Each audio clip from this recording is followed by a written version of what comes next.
The mountain is quiet tonight. It has been quiet for a very long time. You cannot see it yet from where you stand, but you know it is there.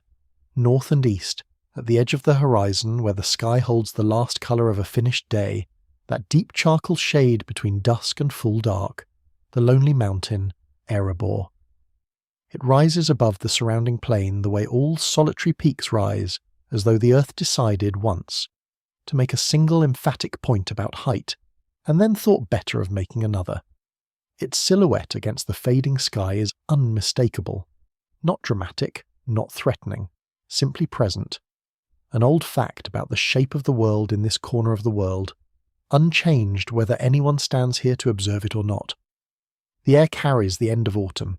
There is wood smoke from somewhere behind you, thin and sweet, the kind that rises from a fire burning low and well-tended rather than hungry and new. The ground beneath your feet is cold in the way of ground that has made its peace with the coming season, settled into the chill that will deepen over the next few months before it relents. Somewhere in the dry grass nearby, a small creature moves once and is still. Everything is at rest. The mountain holds its stillness the way that very old things hold stillness, not because nothing is happening inside it, but because what is happening inside it moves on a time scale that makes stillness and motion almost indistinguishable from the outside. A mountain is always shifting, very slowly, in the way that stone shifts when it has centuries to work with. Tonight it simply looks still. It looks, in the failing light, like a place where something enormous once happened, and where the echo of that happening settled long ago into the rock and the dark and the deep interior silence. There is a legend in this country. There are legends in every country old enough to have earned them, but this one is different from the others, not because it happened longest ago, not because the figures in it were the most heroic, but because the weight of it has not diminished with time. If anything, it has grown heavier. The people who live nearest to the mountain know this legend the way they know the mountain's shape, not as something they were taught, as something they were born into. Settle in now. Let your breathing slow. The mountain is patient as it has always been, and the story inside it has nowhere particular to be. We will move through it together, carefully, the way you move through a place where something enormous has been sleeping for a very long time. You are standing at the edge of the long lake, and it is late evening on a day that was neither remarkable nor unremarkable, simply a day in the long procession of days that constitutes ordinary life in Esgaroth, the lake town that floats on its wooden platforms above the dark water. The boards beneath your feet are slightly damp, the way boards are when they have been near water, long enough to absorb its presence even in dry weather. They are smooth and grey and solid, worn by the passage of many feet across many seasons. The lake around the town is very still tonight. Esgaroth is a town of merchants and fishermen, and the people who support them, the cooperage workers, the sail menders, the traders in salt and preserved goods, the innkeepers who know how to keep a fire going through a northern night. It is not a grand town.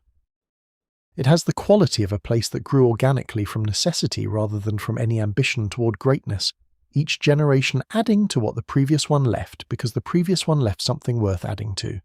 The houses are timber-framed and close together. The smell of the lake is always here, that particular freshwater smell, mineral and clean and faintly vegetable. The smell of water that has been standing in the same place long enough to develop a character of its own. From where you stand, you can see the mountain. It is always there from Esgaroth on clear days, a constant presence at the northern edge of the view, close enough to feel relevant, distant enough not to feel immediate. The men and women of this town have been looking at that mountain for generations. They have told their children about it. The story they tell is not a cheerful one in its recent chapters, but it is a story they carry with a combination of sadness and stubborn remembrance, the way people carry the memory of something lost from a place they can still see with their own eyes. The lonely mountain was not always lonely. That is where the story begins. Not with the dragon, not with the fire, not with the catastrophe that everyone who has lived near this lake for the past century and more has grown up knowing as the great defining fact of the region. It begins with what the mountain was before, with the kingdom inside it, with the sounds that once carried across the water on still evenings. Not the sounds of an empty place, but the sounds of tens of thousands of dwarves going about the deep, purposeful work of a civilization at the height of its craft. The ringing of hammers on metal, the low resonance of enormous machinery. The particular way that stone corridors carry sound when they are full of people who know exactly what they're doing. You have heard these things only as descriptions, passed down through the generations of Esgaroth in the specific way that accounts of lost things are passed down, detailed in their sensory particulars, precise about the small things, the way memory works when it is working from genuine experience rather than imagination. These descriptions are specific enough that if you stand at the edge of the lake on a quiet night and listen carefully, you can almost hear them. Almost. The mountain across the water is dark now, has been dark for longer than living memory extends in this town. But it was not always dark. Once it was lit from within. Once the sounds that came from it meant something to the people who heard them across the water, and what they meant was, the kingdom is continuing. The work is ongoing. The world this part of the world has organised itself around is still present. Let your body settle. Let the sounds of wherever you are tonight become something like the sound of the lake beneath this town, steady, familiar, the background against which everything else happens. We're going a long way through this story, but we're going slowly, and there is nothing waiting at the end of it except sleep. The mountain is patient. It has been patient for a very long time. The kingdom under the mountain. Erebor was not built in any single generation. This is worth understanding before anything else, because the tendency when imagining great underground kingdoms is to picture them as constructed all at once, conceived and planned and executed across a span of time a human mind can hold. Erebor was not like that. It grew the way all genuine civilizations grow, from something small and practical into something vast and extraordinary across spans of time that exceeded any individual life within it. What the first dwarves found when they came to the lonely mountain was stone. Excellent stone, rich stone, stone with particular qualities of hardness and mineral composition that the dwarven eye recognized immediately as something worth working. And they began to work it. You enter the mountain now in your imagination, not as it stands tonight, dark and slowly recovering, but as it was at the height of its prosperity. You enter through the great gates carved from the living rock of the mountain's southern face, their proportions scaled not for human comfort but for the requirements of dwarven dignity, which tends toward the monumental.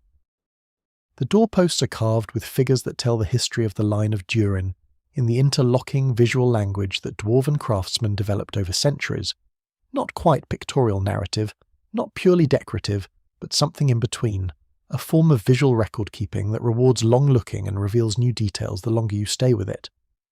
The stone under your hand is cold, smooth in the places where countless hands have touched it over the centuries, rougher where it rises above the reach of ordinary contact. Inside, the air changes immediately. The particular quality of air inside a mountain is unlike the quality of air anywhere else. Cool in a way that belongs to depth rather than to weather, the ambient temperature of rock that has never seen direct sunlight, and that moderates extremes by sheer virtue of its mass. It carries a faint mineral smell, that air, and something that might be the residue of forge smoke and the oils used on tools, accumulated across generations into something that is no longer any specific smell, but is simply the smell of Erebor. As recognizable to a dwarf born there as the smell of home is to any creature that has a home. The entrance hall alone would have silenced most visitors unused to dwarven scale. The ceiling rises high enough that the far end of it disappears into a dimness the torches in their iron brackets cannot fully reach. The floor is level stone, fitted so precisely that the seams between blocks are barely visible even in good light. Down the centre of the hall runs a wide passage, wide enough for two wagons to pass each other going opposite directions. Not an accident of design, but a deliberate feature, because Erebor at its height moved enormous quantities of material through its interior. The traffic flow of that movement had to be accommodated in the architecture the way any working city accommodates its necessary traffic. The side passages open at intervals, each leading into a different section of the mountain's interior, with the logic of a city that grew from a working place rather than a planned one. The residential quarters lie to the east, where the rock is driest and natural ventilation keeps the air from growing stale. The forge levels descend to the west, where the mountain's own deep heat supplements the furnaces and makes the air near the lowest forges warm enough to work in shirt sleeves even in winter. The treasury, the great treasury that was the heart of the kingdom's wealth, and eventually the centre of its tragedy, occupies a vast natural cavern deep in the mountain's interior. A cavern that the first dwarves to find it must have stood in for a long time before anyone said a word. The smell of the forge levels is different from the smell of the entrance hall. Here the mineral quality of deep rock is joined by the smell of working metal. Not just iron and steel, but gold and silver and copper, brought to the temperature at which they become workable, a smell both sharp and sweet. The dwarves who worked these forges were among the finest metalworkers in the world. Not an idle claim, but a verifiable historical fact. The weapons and jewellery and tools that came out of Erebor were sought by buyers from every direction, recognised everywhere as being made at a standard representing not merely technical skill, but genuine art. The sound of the forge levels when they were running was a sound you felt as much as heard. The great hammers sent vibrations through the stone floor and up through the soles of your feet and into your legs before they reached your ears. The rhythm was not random. It had the cadence of skilled labour, of craftsmen who had done a thing so many times that the motion had become music, each stroke falling at the moment that produced the best result rather than at a regular mechanical interval. That rhythm, heard and felt simultaneously through stone that conducted it with the fidelity of a bell, was the sound of a civilization doing what it did best. The residential levels had the feel of a city inhabited long enough that the inhabitants had made it entirely their own. The walls near the living quarters were carved, not with the formal historical imagery of the entrance, but with the informal personal imagery of people who mark their space with their own stories, family crests, the faces of the dead, rendered in the style that dwarven memorial carving uses, which emphasises specific character rather than idealised beauty. Every nose is the nose of a specific dwarf. Every line around the eyes is a line that was actually there. Children had played in these corridors. The thought arrives quietly. The smooth patches on the floors at the corners of passages are smooth, partly from centuries of foot traffic and partly from something else. The particular pattern of smoothing left by children sliding. Small dwarven children, in the evening hours when the forge levels had quieted and the working day was done, sliding along these stone floors and being told to stop by adults who were not entirely serious about stopping them. The Arkenstone rested at the centre of the great treasury, the heart of the mountain, a gem found in the deepest part of the mining operations, not made by dwarven hands but shaped by the same geological processes that made Erebor itself. A stone of extraordinary optical properties, capturing and multiplying the light directed at it in ways that made it appear, in good light, like a star brought down from the sky and set in the rock. The kings of Durin's line held it not merely as a symbol of wealth, but as a symbol of legitimacy. To possess the Arkenstone was to be the rightful king. To lose it was to lose something that could not be replaced by any quantity of anything else. All of this, the gates and the corridors and the forge levels and the carved walls and the treasury and the Arkenstone glowing at the centre of everything, was full of life once, full of the sound of dwarves going about the business of being a civilization, full of the ordinary and the extraordinary simultaneously, the way all real places hold both at once. The great craftsmanship of the forges existed alongside children sliding on corridor floors. The Arkenstone's cold starlight existed alongside the smell of whatever was cooking in the kitchens. The formal weight of the carved historical doorposts existed alongside the informal carvings of specific dead faces in the residential levels, each one remembered by name, each one mourned by people who had known them and who added their likeness to the stone so that the stone would hold them when memory could not. The dwarven apprentice tradition was the backbone of everything the mountain produced. A young dwarf beginning their apprenticeship in the forge levels was not simply acquiring a technical skill. They were entering a relationship with a tradition stretching back generations, a relationship carrying obligations in both directions. The master obligated to pass on accurately what had been passed to them, the apprentice obligated to receive it with the seriousness it warranted, and to improve on it before passing it on in turn. Most generations made modest incremental advances, small refinements of a method already refined for centuries. The cumulative effect across all those generations was extraordinary. The trade that the mountain supported extended in every direction. The men of Dale, the human city at the mountain's feet, exchanged the products of their own crafts, worked wood, woven fabric, the cultivation of the valley's soil, for the metalwork and stonework that Erebor produced so abundantly. The market that operated at the gates on certain days was, in its prime, one of the most remarkable commercial gatherings in the northern world. Goods from every direction converged there, changed hands, and moved on. The bells of Dale rang across the valley in the mornings, their tones carrying in the specific way that the combination of altitude and open land produces, a clarity that the dwarves of Erebor, generally not given to rapturous descriptions of sounds they had not made themselves, made an exception for. Let that fullness rest in your mind as you drift. The mountain at its height, alive, warm, purposeful.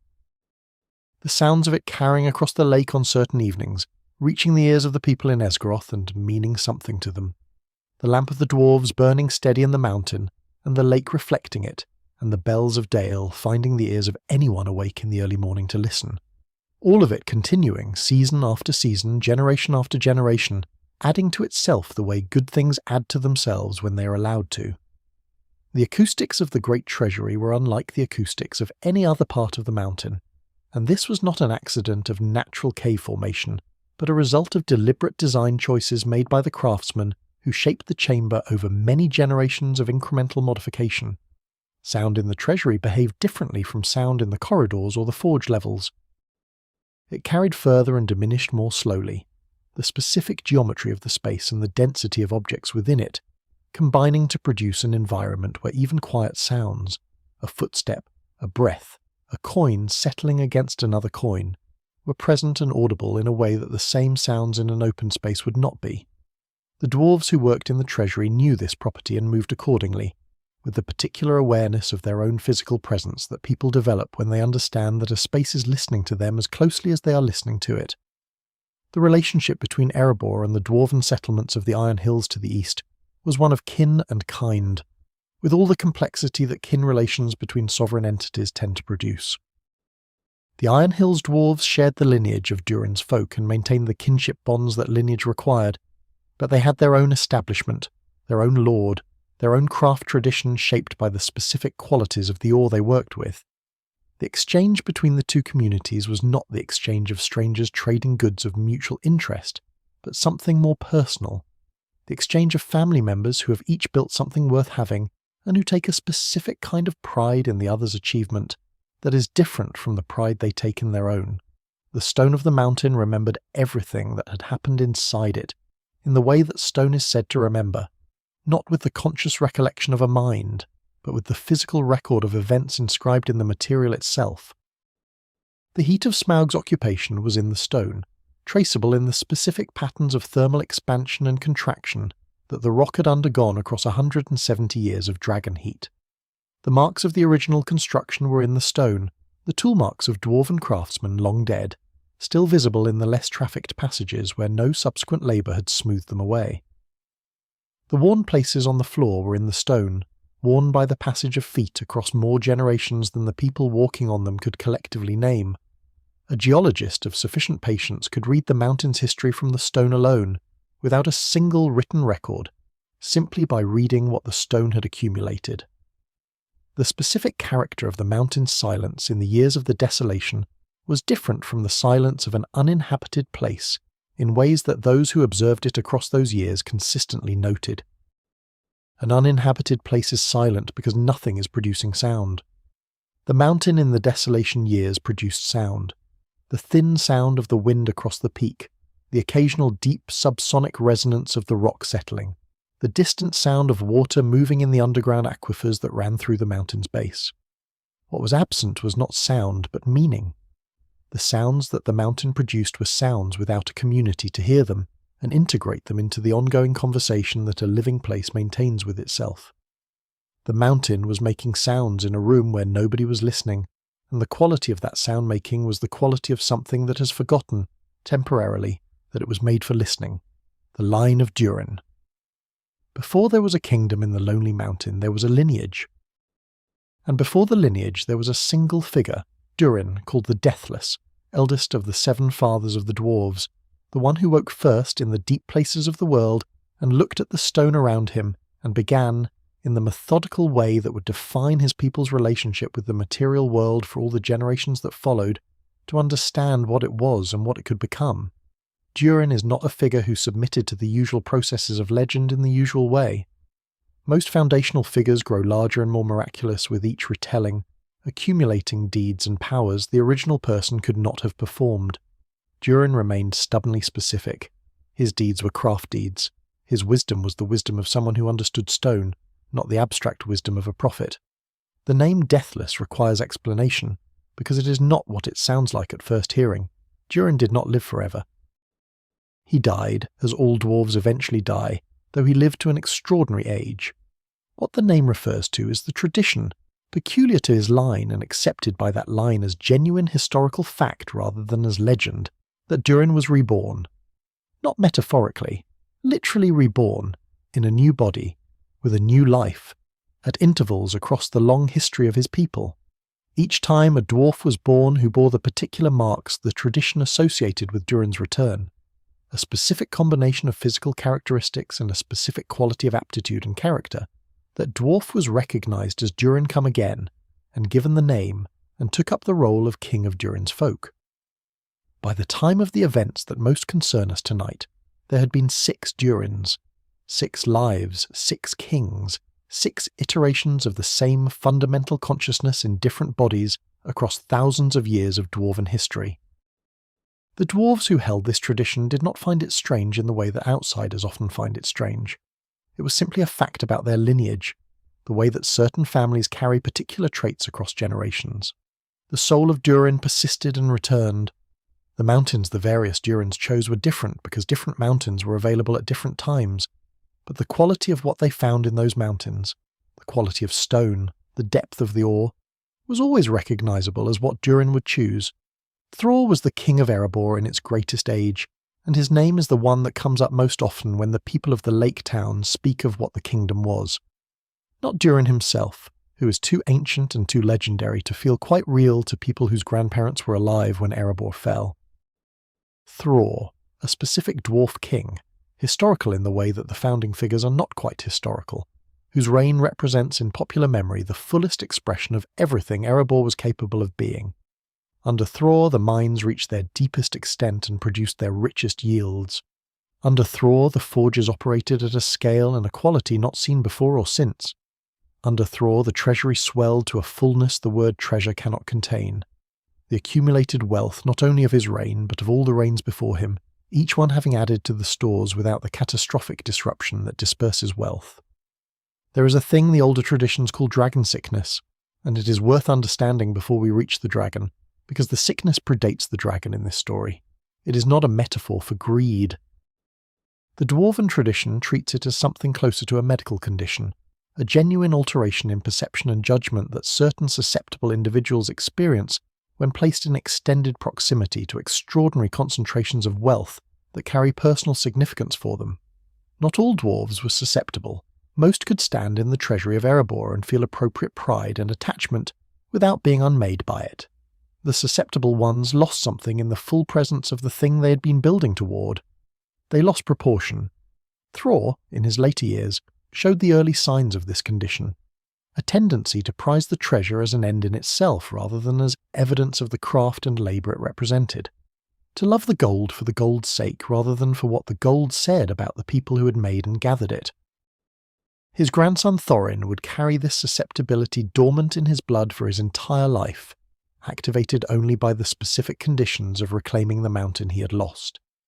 But it was present in the family long before Thorin was born, a thread woven into the lineage alongside all the genuine greatness.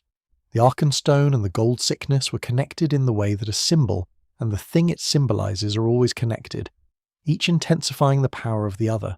The Arkenstone was not simply a beautiful gem, it was the sign of the line's legitimacy, the physical object around which the right to rule was organised. To be in proximity to it while suffering the gold sickness was to have the sickness amplified by the stone's significance, to feel the possessiveness that the condition produces directed not merely at wealth in general, but at the specific object that represented the deepest claim. Thror held the Arkenstone in his older years with a quality of holding that his advisors noted but could not address, a holding that went beyond the ceremonial custody of a king and into something more personal and more troubling. The trade relationships that Erebor maintained with the surrounding peoples were the external expression of the kingdom's prosperity, and they were remarkable in their extent. The elves of the woodland realm to the north had their own complex history with the mountain, a history including both genuine trade and genuine disagreements over specific objects, including certain gems in the treasury that the woodland king considered to have a prior claim upon. The men of Dale were the closest partners, tied to the mountain by the daily reality of the market at the gates. And further afield, the dwarven settlements of the Iron Hills and the Blue Mountains and the more distant communities maintained the network of Durin's folk, sharing craft knowledge and trade goods, and the occasional craftsmen who relocated for the quality of the ore. The dwarves of Erebor in the great years were not isolated from the wider world. They were its northern hub, the point at which the most concentrated craft tradition met the richest concentration of raw materials and produced through their combination objects that the rest of the world recognized as being in a category by themselves. The weapons that came from Erebor were weapons that warriors sought out specifically. The jewellery was worn by the highest courts. The architectural fittings, door hinges, lock mechanisms, decorative metalwork that Erebor produced were incorporated into great buildings across the northern world as marks of a quality the buildings would not otherwise have achieved. Thorin was born into this world, the grandson of the king, the son of Thrain, growing up in the mountain that had been his family's seat for generations. The specific quality of what it meant to be a young dwarf of the royal line in the great years of Erebor's prosperity, the weight of the inheritance, the specific gravity of being the descendant of Durin, in the place where Durin's line had built its greatest achievement, was something that shaped him before any of the catastrophes arrived. He learned the forge levels, he knew the treasury. He had sat before the Arkenstone in the way that children of the royal house were brought to sit before it, in a formal presentation that combined ceremony with a genuine attempt to let the stone significance settle into the child's understanding of who they were and what they were heir to. Sit with that a moment before we move forward. A young dwarf in a mountain alive with the sound of 10,000 craftsmen, carrying in his family name the full weight of 12,000 years of dwarven history, looking at a gem that glows with the cold light of a captured star and understanding, imperfectly but genuinely, that this is what his family has built and this is what he is the heir of. The weight of inheritance, when the inheritance is genuine and extraordinary, is its own kind of education. It shapes a person before the world has a chance to shape them otherwise. Thorin carried Erebor inside him for his entire life. The memory of what it was formed the negative space of everything that followed. The kingdom was full. That is perhaps the simplest and most important thing to say about Erebor at the height of its prosperity. Full of people doing purposeful work, full of the sounds and smells of that work, full of children learning and craftsmen teaching and old dwarves sitting in their carved chairs in the residential levels in the evenings, their hands still for the first time in the working day, their eyes the specific quality of eyes that have seen a great deal and found most of it worth seeing. Full of the ordinary and the extraordinary in the proportion that healthy civilizations maintain between those two things, neither so dominated by the grand that the humble loses its dignity, nor so absorbed in the humble that the grand has no room to grow. The bells of Dale rang in the mornings, and the forges rang in the mountain, and the market rang with commerce and dispute, and the specific energy of a place where the full range of human and dwarven need was being met simultaneously. The valley was alive in the way that valleys are alive when the conditions that produce vitality are all present at once. Good stone, good trade routes, two communities each contributing what the other could not produce itself, neither trying to be the other and both being made better by the proximity. It was, in the terms that the tradition uses for such things, a good time. Let it be a good time in your mind as you rest, not the catastrophe that ended it, that comes later, and even the catastrophe is not the end of the story. Simply this: a mountain full of working dwarves, a valley full of ringing bells, a lake that reflected the mountain's light, and a world that was, in this corner of itself, doing what the best corners of the world do when they are left to develop without interruption, adding to itself, building on what was built, carrying forward the good work of the previous generation, and making it a little better, a little richer, a little more fully what it was capable of becoming.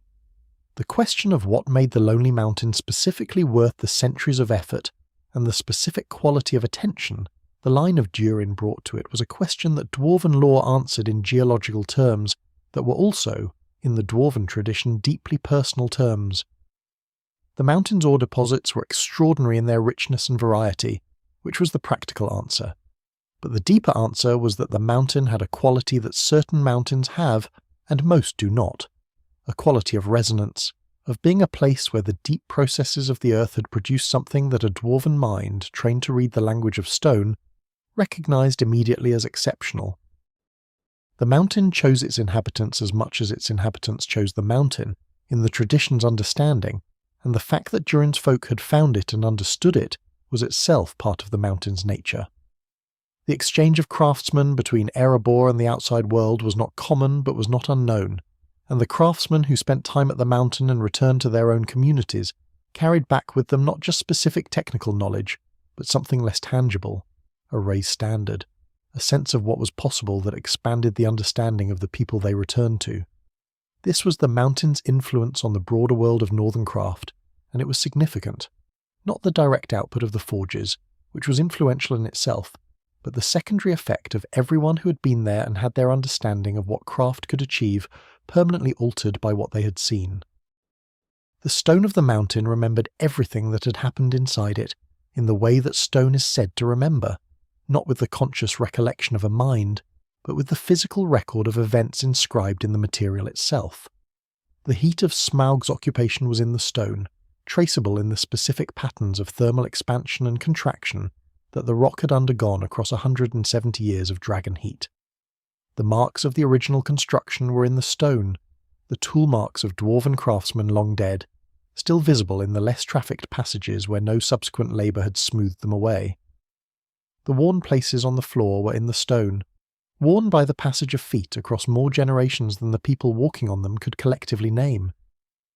A geologist of sufficient patience could read the mountain's history from the stone alone, without a single written record, simply by reading what the stone had accumulated.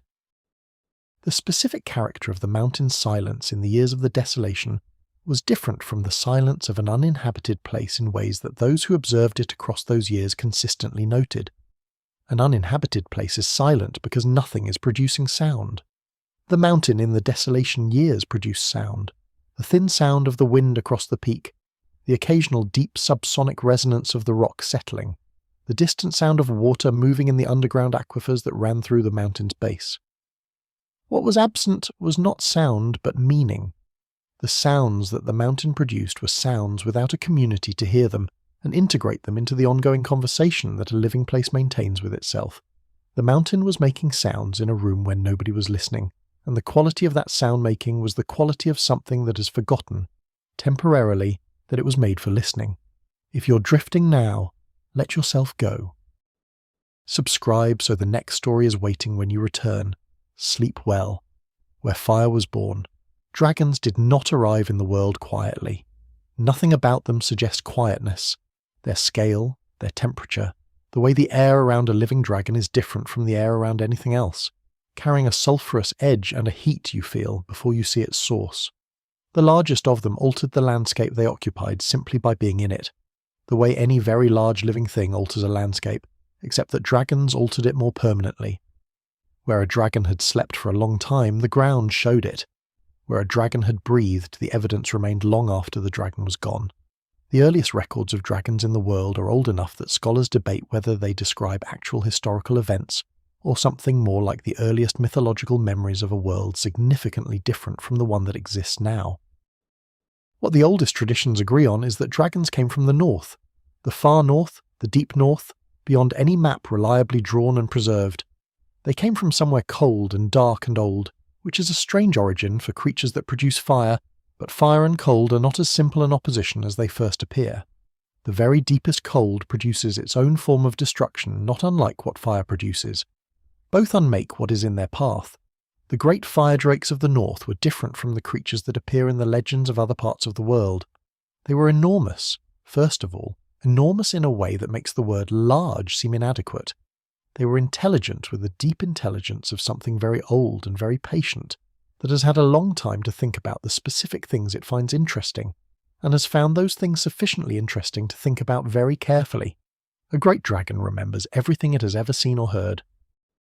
A great dragon speaks the languages of the peoples it has encountered, not as a curiosity but as a natural consequence of having been alive long enough to absorb them, the way water absorbs the minerals of the stone it flows through. Smaug was not the greatest dragon who ever lived.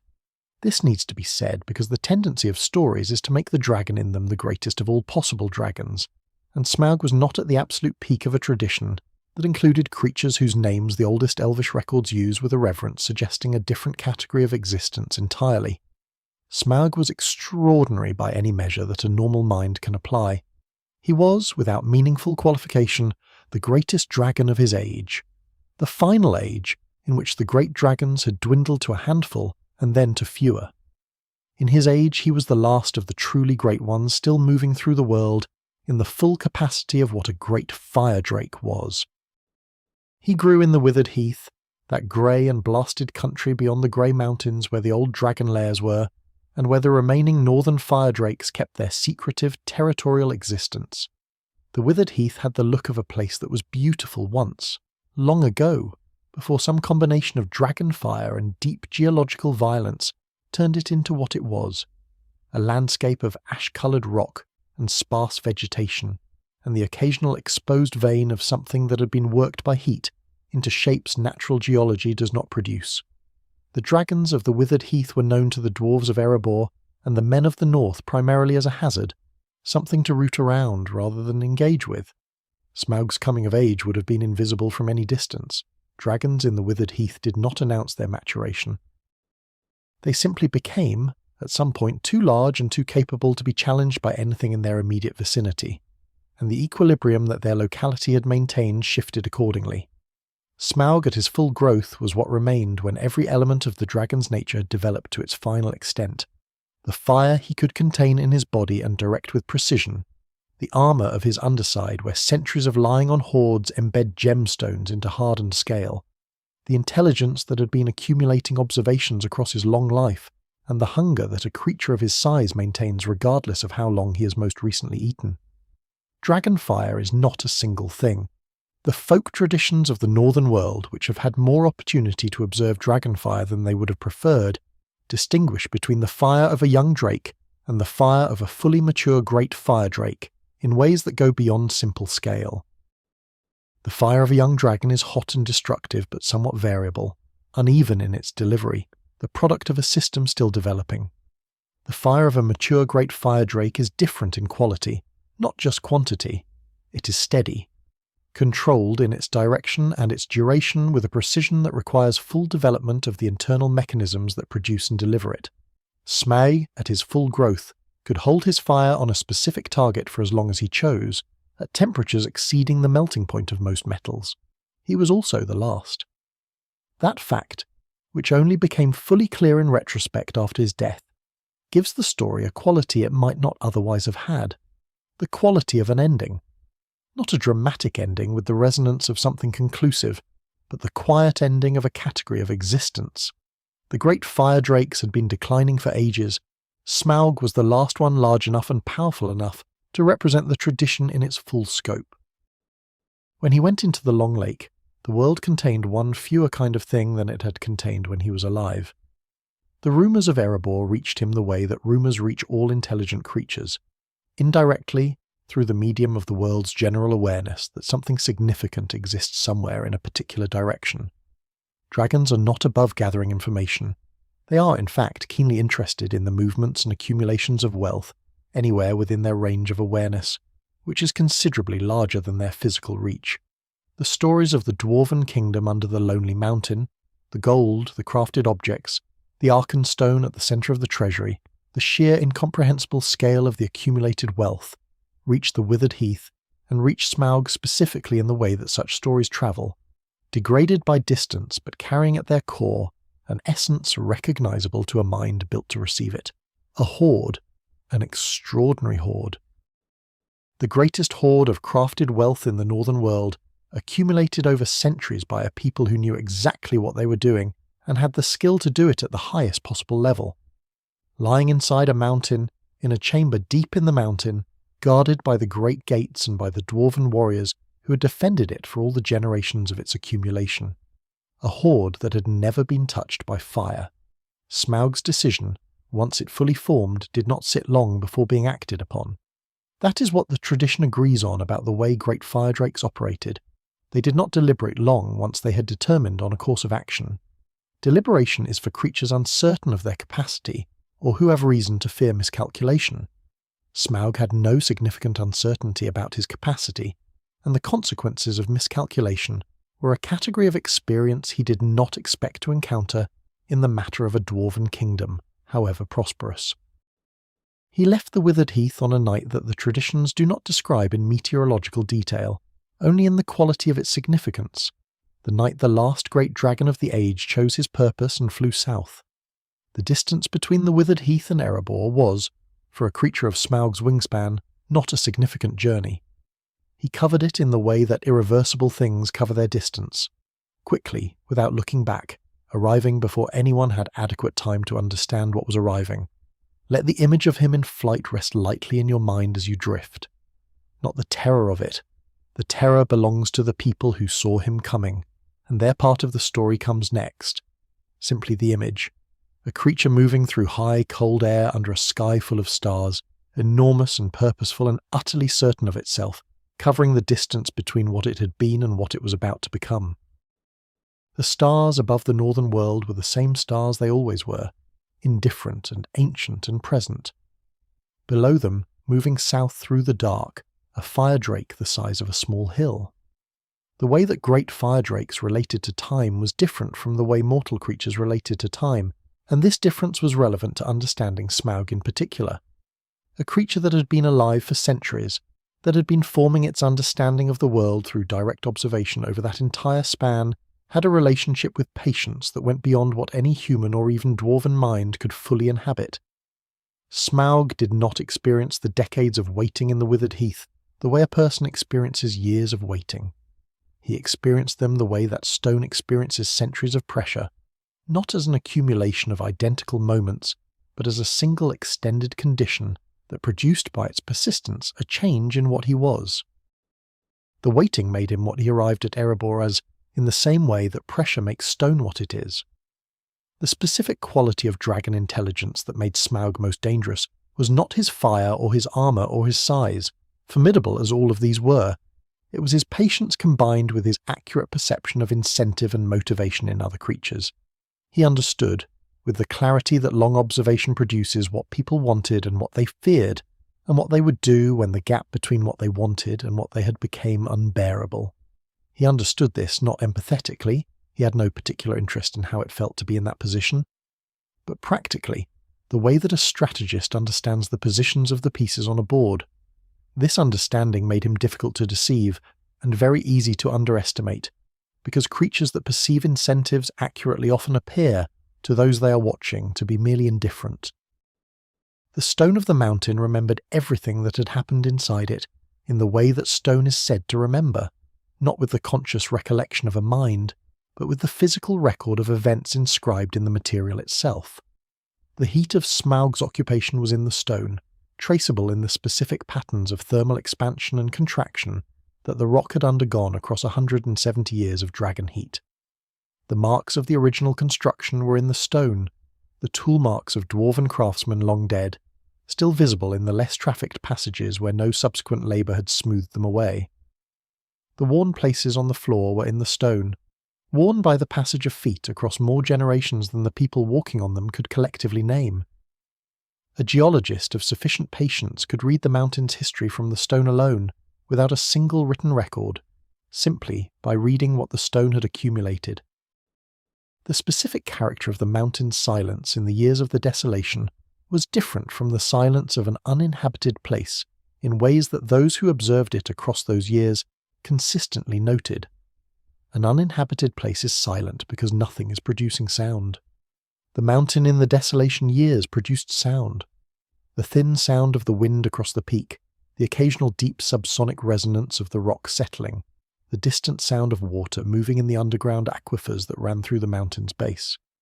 What was absent was not sound, but meaning. The sounds that the mountain produced were sounds without a community to hear them and integrate them into the ongoing conversation that a living place maintains with itself. The mountain was making sounds in a room where nobody was listening, and the quality of that sound making was the quality of something that has forgotten, temporarily, that it was made for listening. The day the mountain went dark. The day Smaug came to Erebor was a day like other days until it was not.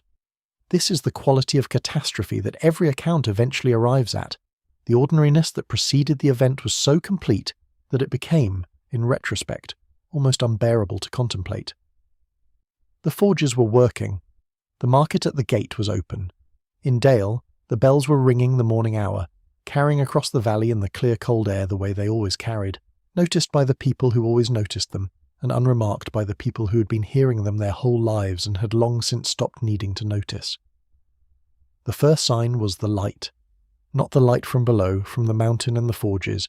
That light was as it always was, warm and steady. The light from above. The sky to the north took on a quality that no one looking at it that morning had ever seen before, and that all of them recognized, in the way the body recognizes threats before the mind has time to name them, as wrong. A quality of illumination belonging to no weather phenomenon the most experienced sky readers in the valley could account for in their ordinary framework. Smaug came from the north, at a height that initially made his size difficult to estimate. Large things at altitude read as smaller than they are, and the mind, presented with something unprecedented, tends to reach for the most familiar similar thing rather than accepting the unprecedented scale. What the people of Dale and the guards at Erebor's gate first saw was a shape against the sky that could have been, if you were desperate for an ordinary explanation, a very large bird. A very, very large bird.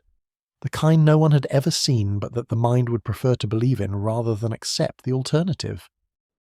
The fires came before he was close enough for his size to be undeniable.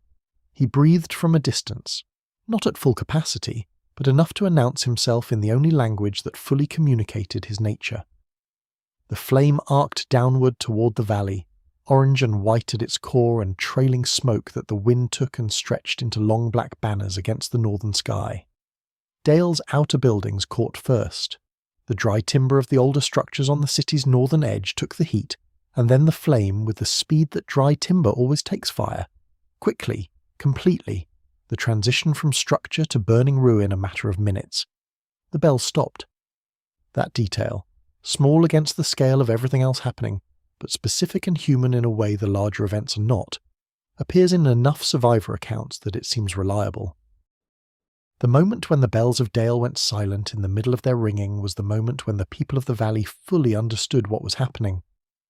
Not the fire at the outer buildings, not the smoke, not even the sight of Smaug himself finally close enough that his scale could not be argued with. The silence of the bells, a sound that had been a constant of the valley's life, present every morning of every childhood, simply stopping mid-peal and not resuming. The bells stopped, and the valley knew. Inside the mountain, news of what was approaching travelled with the speed of feet and shouting. Not fast enough, not for what was coming, but fast enough for some. The dwarven warriors stood at the gates and in the entrance halls and in the passages leading to the deeper levels, and they fought. This needs to be said clearly, because the tendency of stories about catastrophes is to emphasize the destruction and the survival and pass quickly over the resistance. The warriors of Erebor stood and fought as well as any warriors could fight against something that breathed fire and was larger than most of the structures they were defending. They bought time, the time that made survival possible for those who got out. The cost of buying it was themselves. The great gates failed. They were magnificent, and the heat exceeded their design parameters, and they failed in the specific way that things fail when their limits are exceeded. Not dramatically or suddenly, but with the particular quality of something yielding to a force it was built to resist, but not to resist at this level. When the gates failed, Smaug entered the mountain. What he did inside is described in the survivor accounts with the fragmented quality of accounts produced by people who were running, who saw parts of events rather than whole events, whose attention was on survival rather than documentation. The fire was the primary instrument, and fire in enclosed stone spaces reaches further and faster than in open air, bouncing from walls and ceiling, filling corridors with heat and smoke ahead of the actual flame. The treasury, deep in the mountain, was the destination.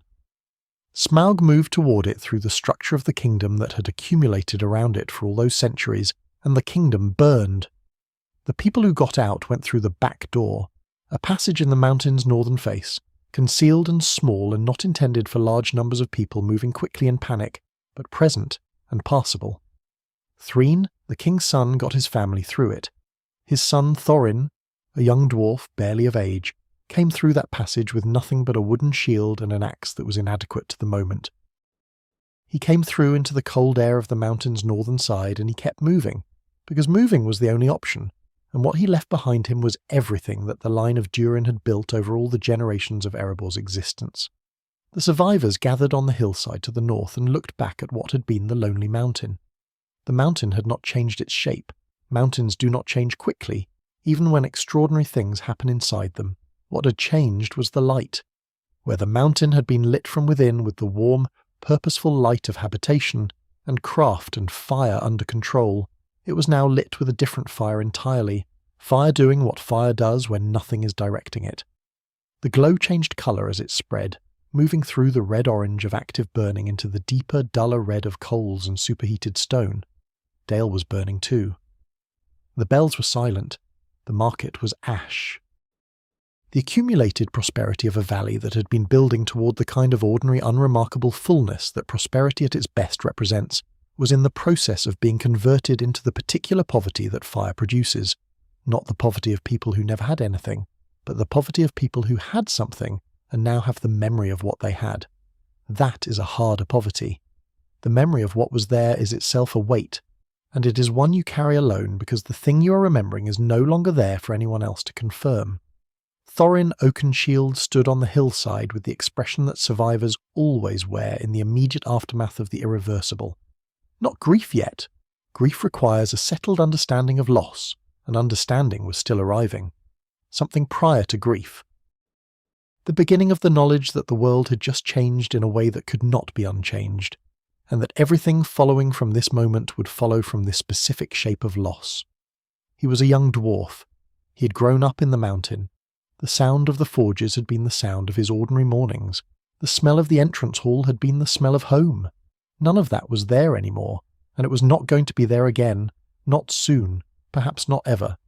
And the size of that truth was something he was only just beginning to measure. The children born to the survivors in the following years and decades would not remember Erebor directly. They would know it only as the mountain in the stories, described by parents and grandparents with the specific quality of description that people bring to places they have loved and lost, detailed in sensory particulars, precise about small things, the sounds and smells and the texture of specific surfaces.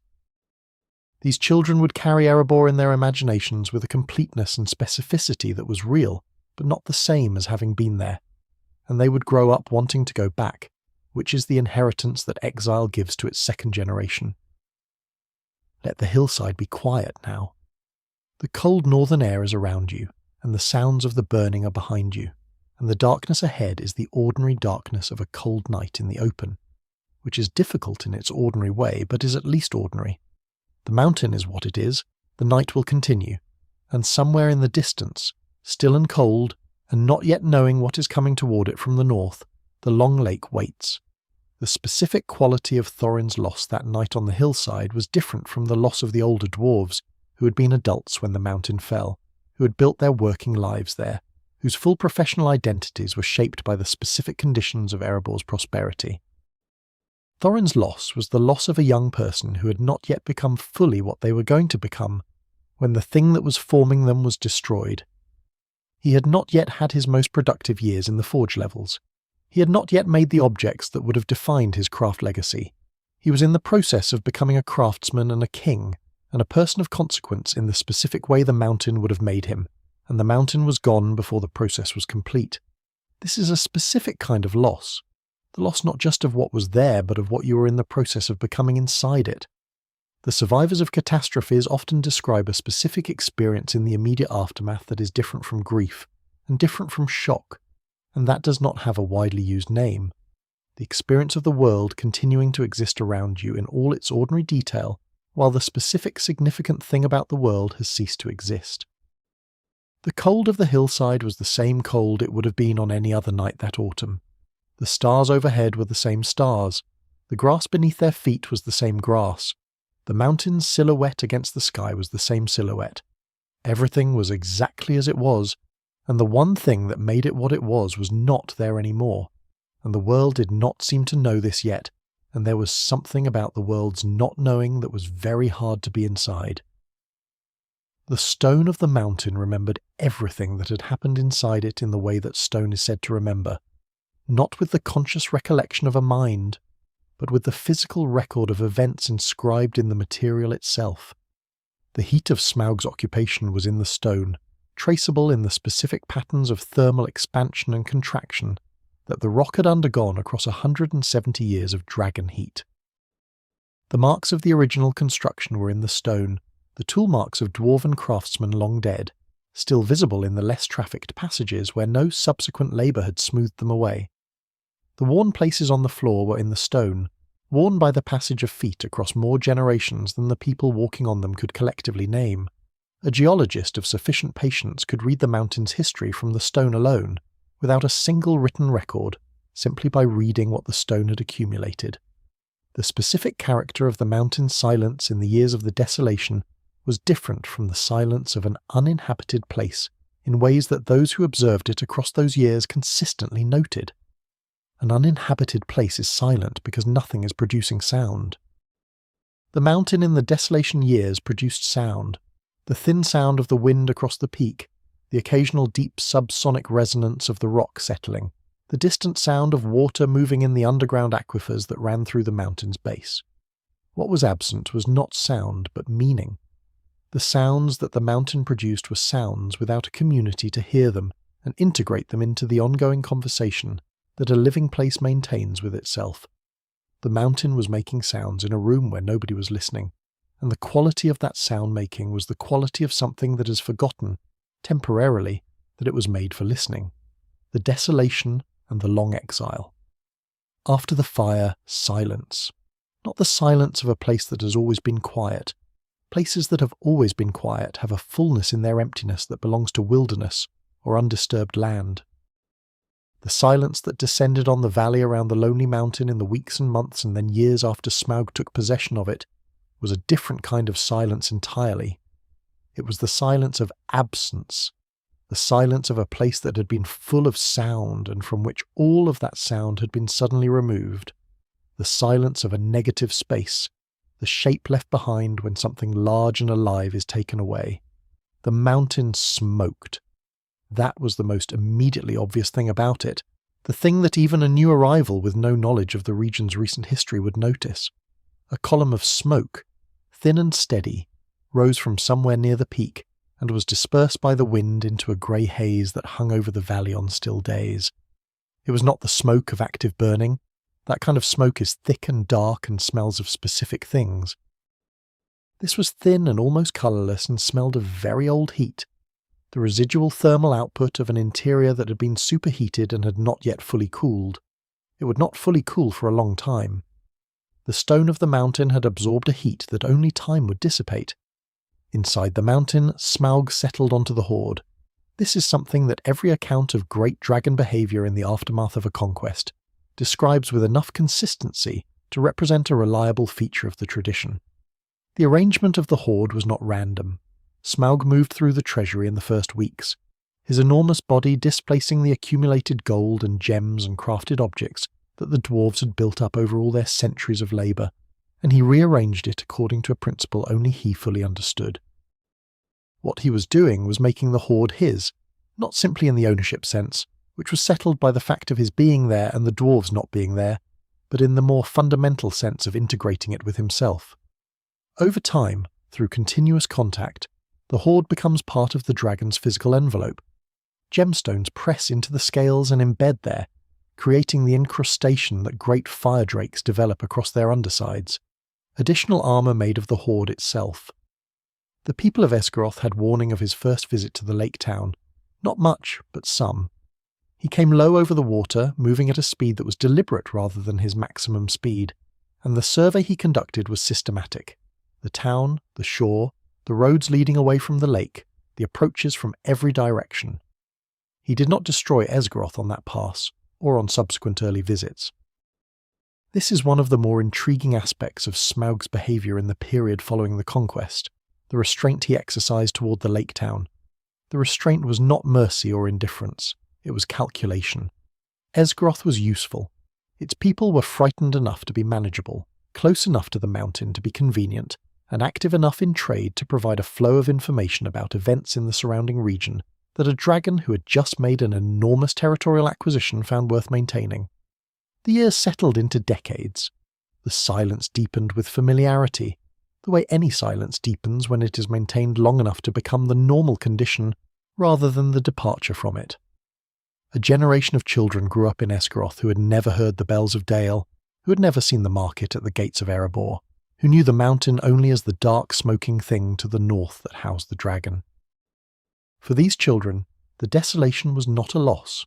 It was the world as it had always been. The stories their grandparents told about what had been there before were stories about another time, as remote and difficult to fully imagine as any sufficiently distant past. Meanwhile, Thorin led his surviving people south and west. The Blue Mountains were the mountains of an earlier period of dwarven history, the period before the great eastward migrations that had eventually brought Durin's folk to the Lonely Mountain. Working in the Blue Mountains was, in a specific psychological sense, working backward through history, returning to a place associated with an earlier and less prosperous period of the line's existence. The objects that came from the Blue Mountains in the exile period had a particular character, a slight austerity, a preference for structural clarity over ornament, the aesthetic of people who have something to prove, and who choose to prove it through rigour rather than display. Thrain did not age gracefully.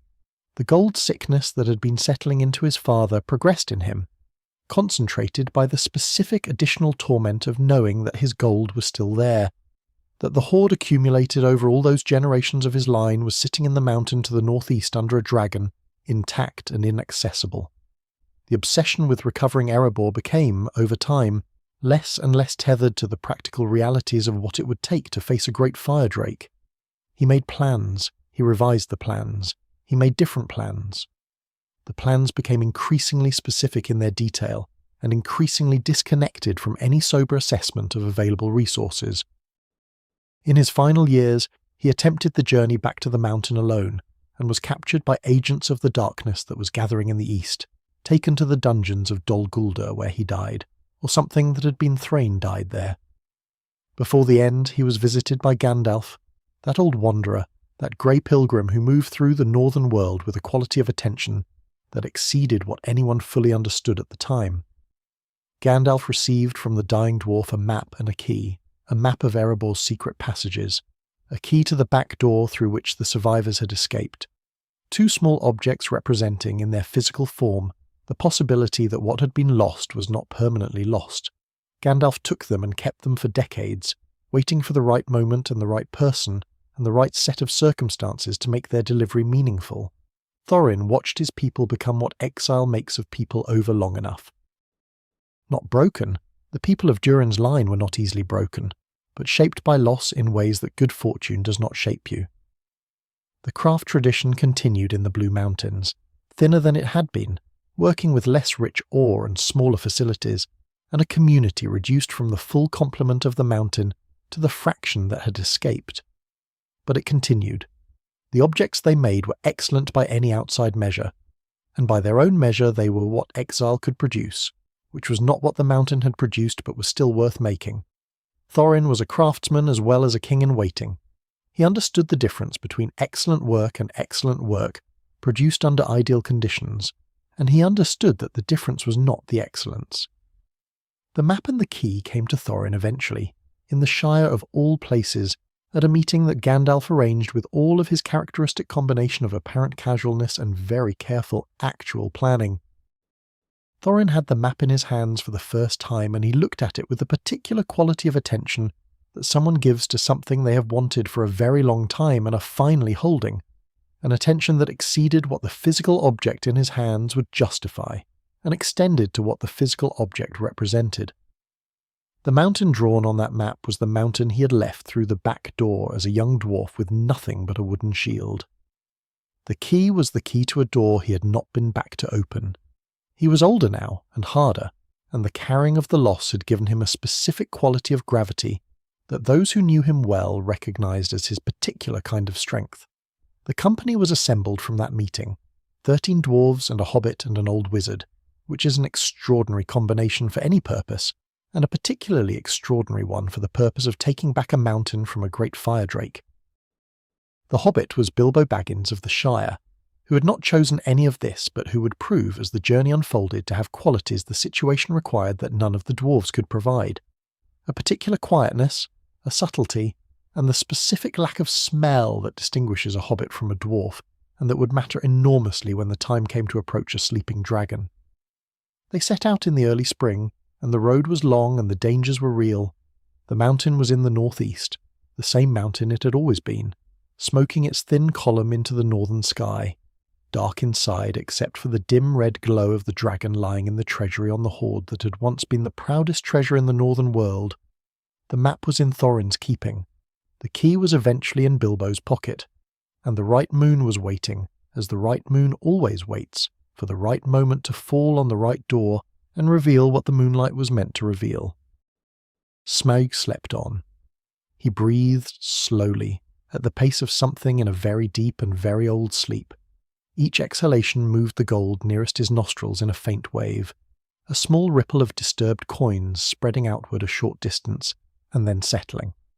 The treasury around him was lit only by the dim red of his banked internal fires, touching everything equally, the Arkenstone and the common coin, the masterwork weapons and the simpler objects.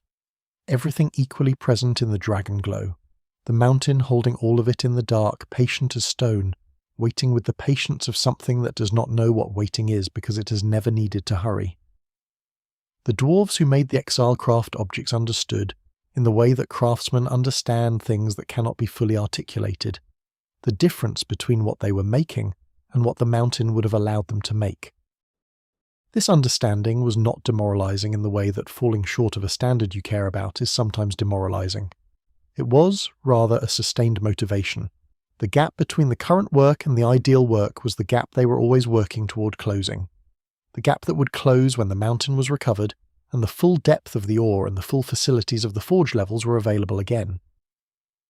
The exile objects were the best work possible under the constraints. The mountain work would be the best work possible without the constraints.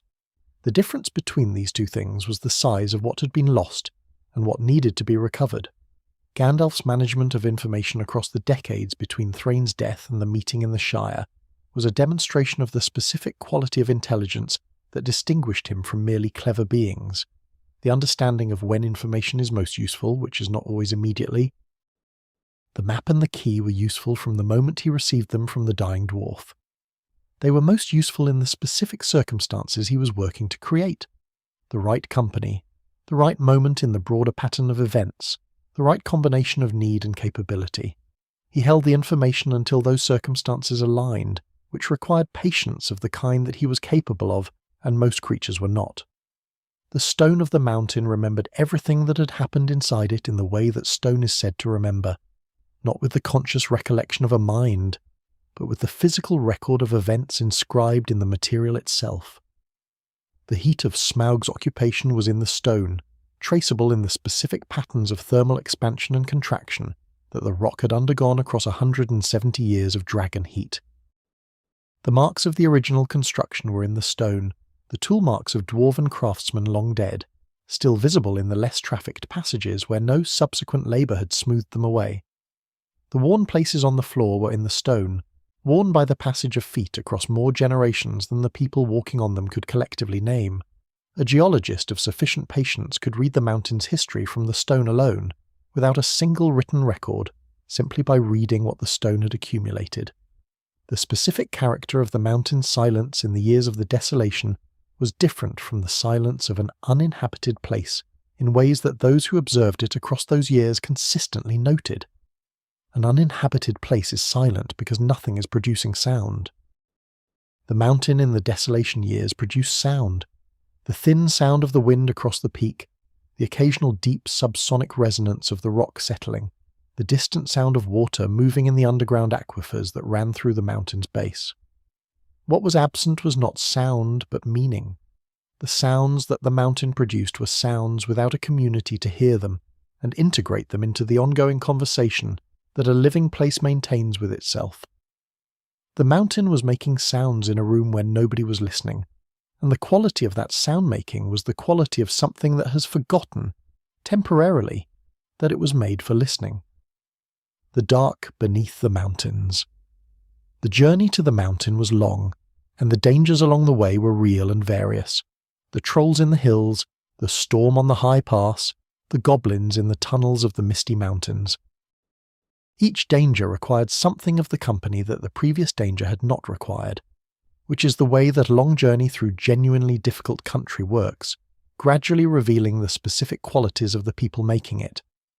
Bilbo was revealing qualities that surprised him more than they surprised Gandalf, who had seen something of this particular hobbit, in the quality of his attention and his stillness and his specific way of processing the world that suggested a flexibility the comfortable life in the Shire had not yet had occasion to demand.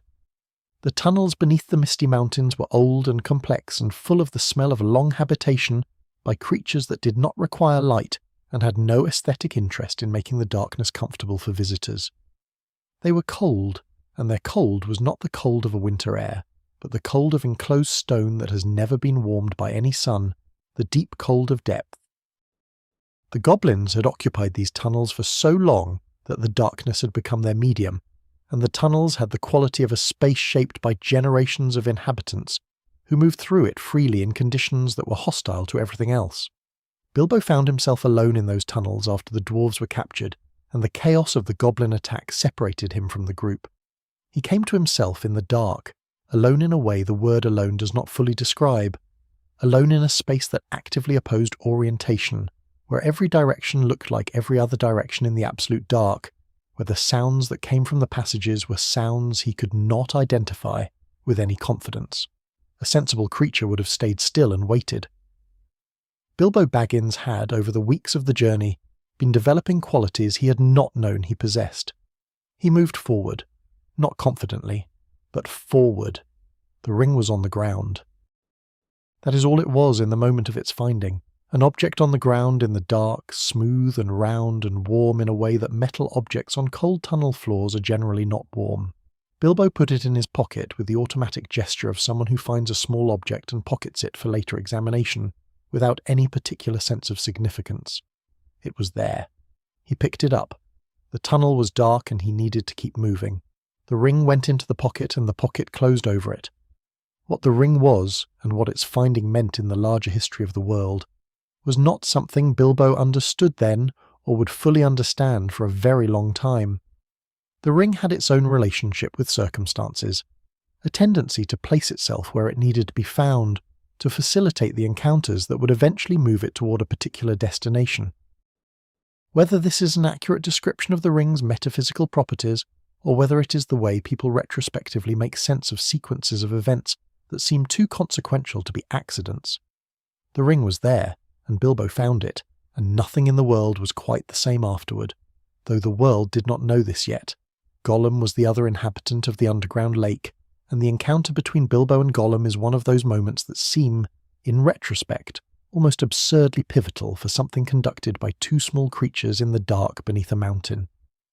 Gollum had been the ring's keeper for hundreds of years, had been shaped by it across all those centuries into something that the hobbit he had once been would not have recognised. He was thin and pale and large-eyed, and moved in the dark with the perfect ease of something that has adapted entirely to its environment, and his mind was divided in the way that the ring's long possession divides minds, between what he had been before and what he had become. The riddle game they played on the lake's edge had the quality of a dream in the way that extreme situations under extreme stress can produce dream-quality experiences. The peculiar clarity, the sense that the usual rules of engagement have been suspended and replaced by a different set of rules, arbitrary but binding. Bilbo won the game by a question that was not a proper riddle at all, which the tradition notes with a slight moral unease it never quite resolves. He won, the tradition acknowledges, but not entirely cleanly.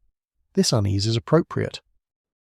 The history of the ring is full of such moments, victories that were also not entirely victories, choices made in extremity that were right, and also not entirely right.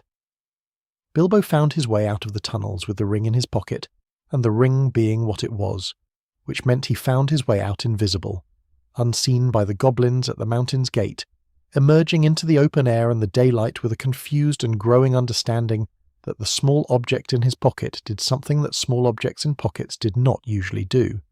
He rejoined the dwarves on the other side of the mountain and told them almost everything that had happened. He did not tell them about the ring. He said he had simply found his way out.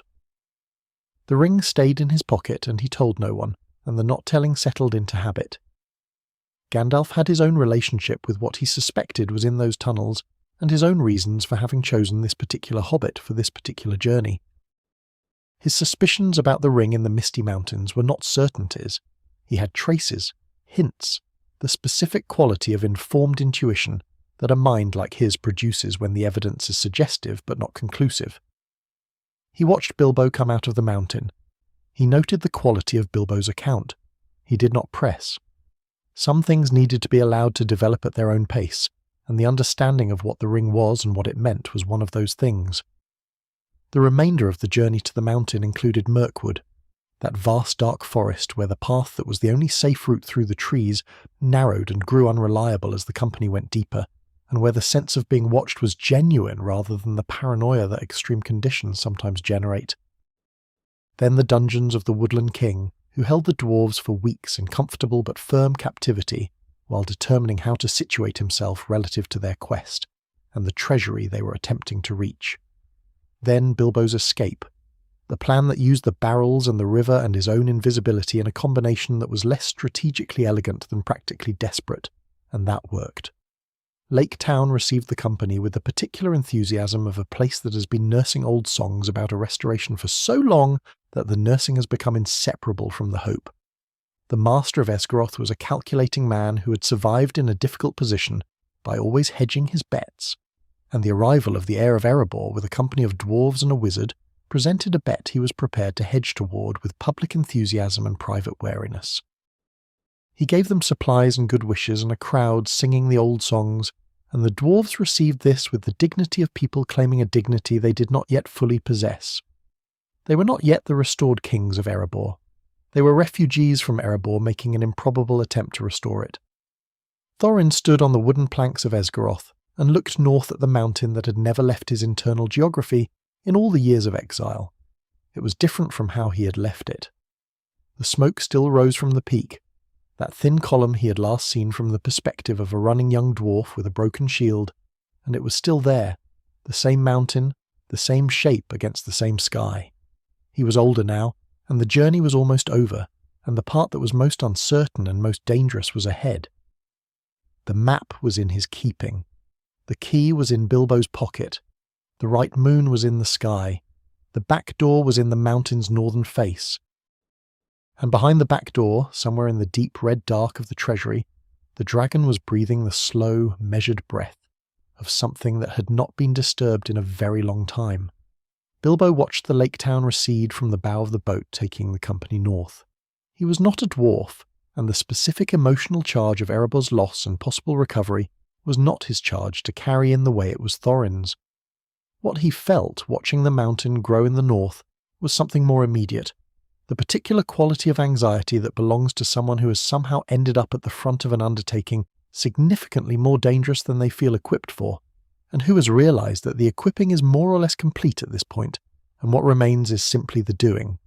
The ring was in his pocket, the tunnel was ahead, and at the end of the tunnel, the dragon.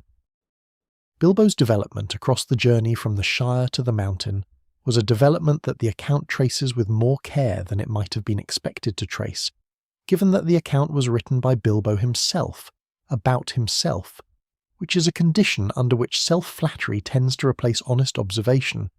The account is not self-flattering in the way one might expect. It is, if anything, slightly harder on its author than an outside observer might have been, noting the moments of fear and inadequacy, and the specific quality of luck that saved situations that should not have been saved.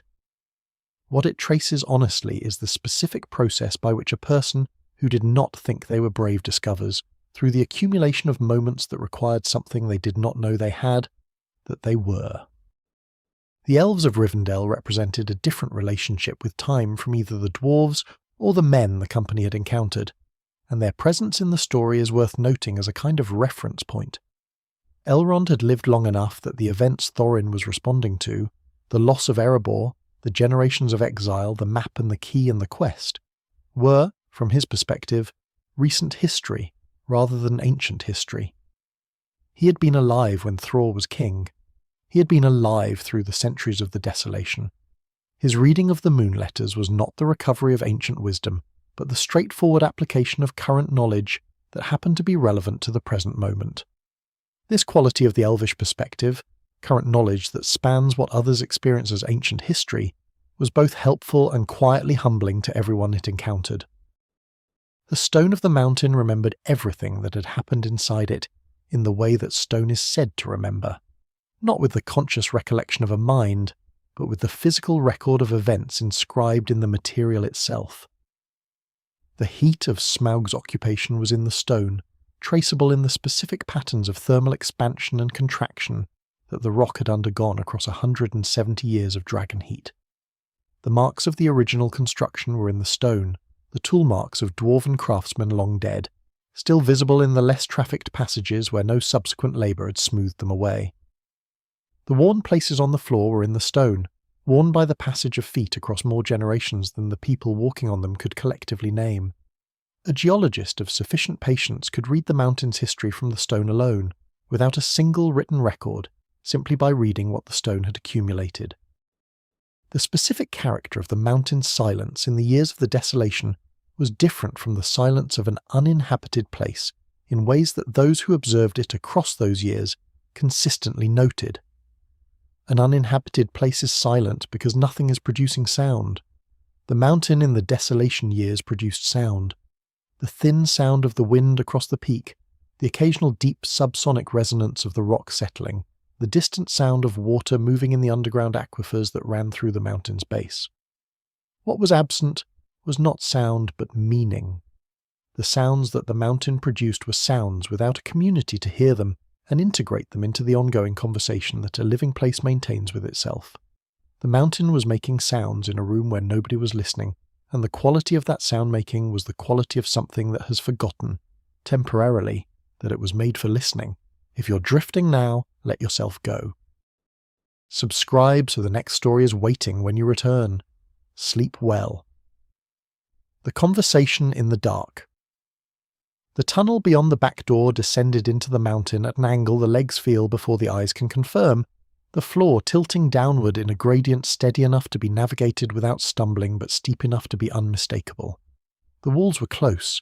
The ceiling was low enough in the upper portions that a dwarf would have had to duck in places, which is why the hobbit went first. Not for any reason of courage, though courage was required, but because the dimensions of the passage made a hobbit the more practical choice for the initial descent. The dwarves waited at the door behind him. Bilbo moved down the tunnel in the dark. The smell reached him before anything else did. That detail appears in the account he later gave, and it appears with enough specificity to feel genuinely remembered rather than reconstructed.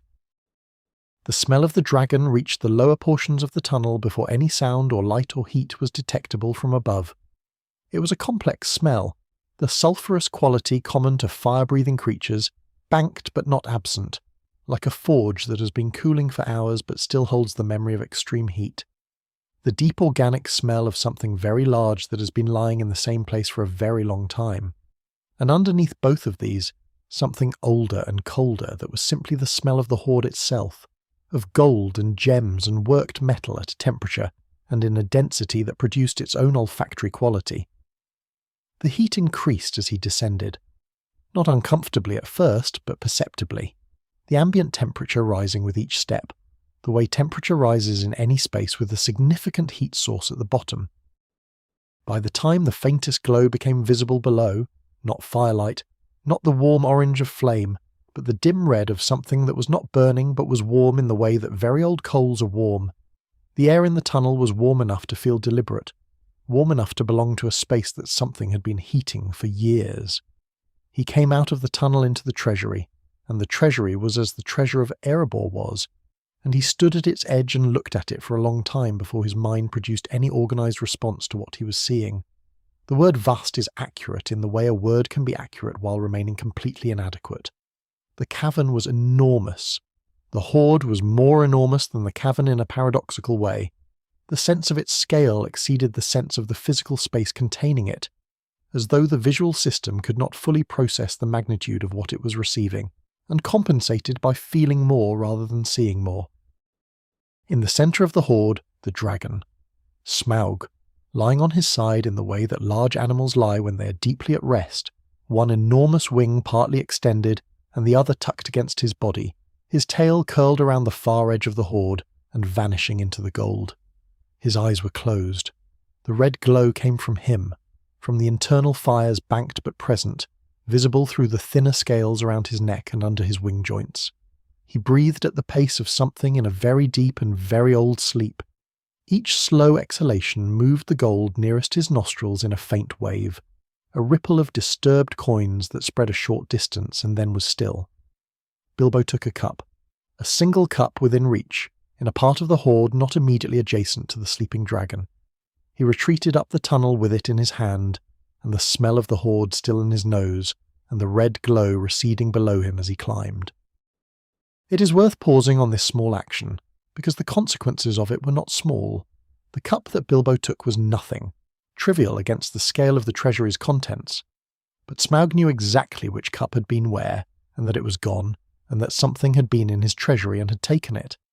And what that meant to a great dragon was not what it would mean to a person who had been robbed of a cup.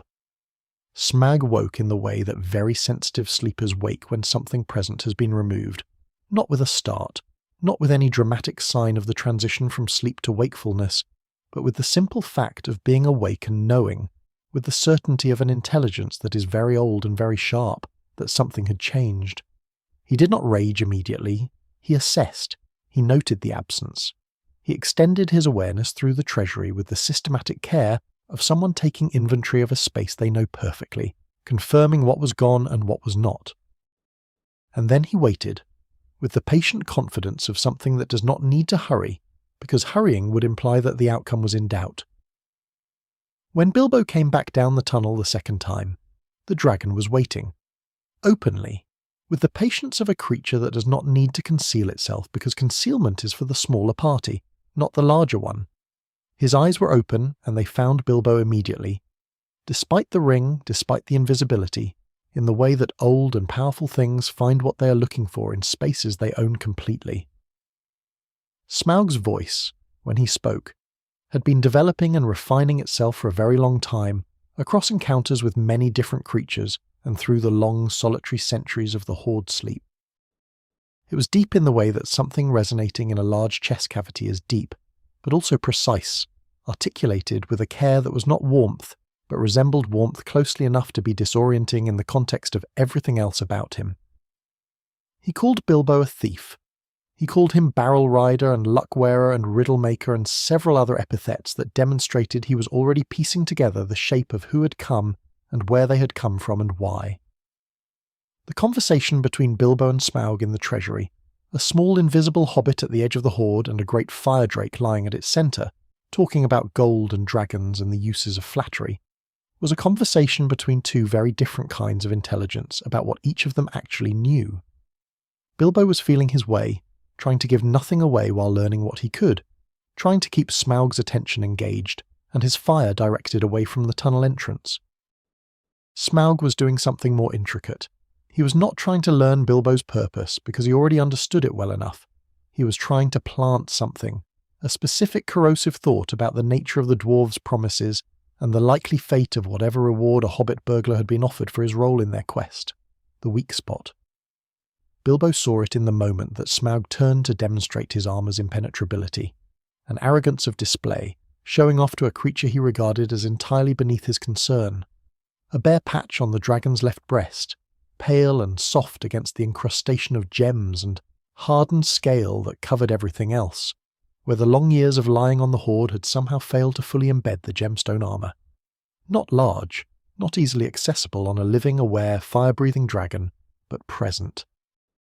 A fact about Smaug's body that had not been known before and that Bilbo noted and eventually, through the most improbable relay imaginable, passed on. The thrush heard it. That detail, a thrush sitting near the back door, listening in the way that old thrushes in certain parts of the world listen, with a quality of attention that makes them useful carriers of information to those who know how to receive it.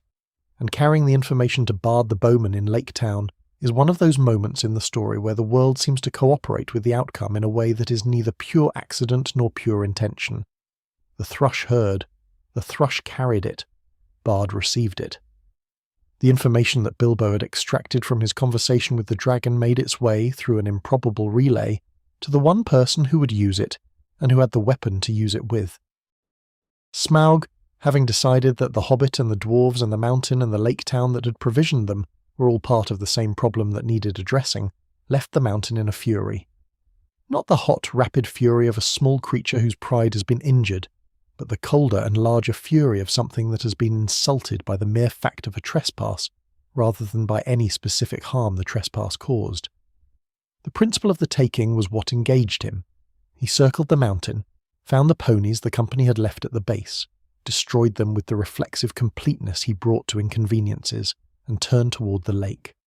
The treasury was quiet after he left.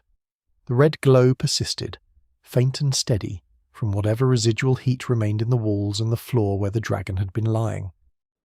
The hoard was still, coins and gems and crafted objects, all of them present in the dim light, the Arkenstone somewhere in the depths with its own cold glow, patient and still.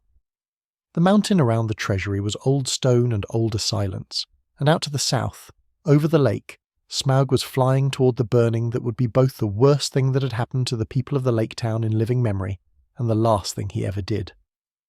The quality of Smaug's attention during the conversation was described by Bilbo afterward with a specificity that suggested genuine experience rather than reconstruction, the sense of being observed by something that was not merely watching, but processing, that was taking everything offered to it and integrating it into an existing model of the situation, with a speed and an accuracy that exceeded what the conversation's surface would have suggested. Smaug appeared from the outside to be engaging in banter, in the pleasurable back and forth of a creature enjoying its own superiority. From the inside of being his interlocutor, the experience was different. The banter was data collection, the pleasurable quality was the pleasure of accurate inference, and the apparent casualness of his questions masked a systematic attempt to confirm what he had already largely determined. The specific value of Bilbo to the quest in the treasury encounter was not the cup he took on his first visit.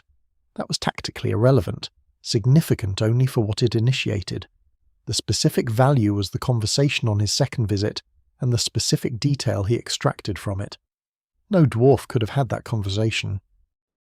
No dwarf in the vicinity of Smaug, while awake and aware, would have had the psychological resources available for careful observation and remembered reporting, because the specific quality of Smaug's presence directed at a dwarf would have engaged something in the dwarven character, the pride, the gold hunger, the deep ancestral claim on the treasury, that would have overwhelmed the careful observation.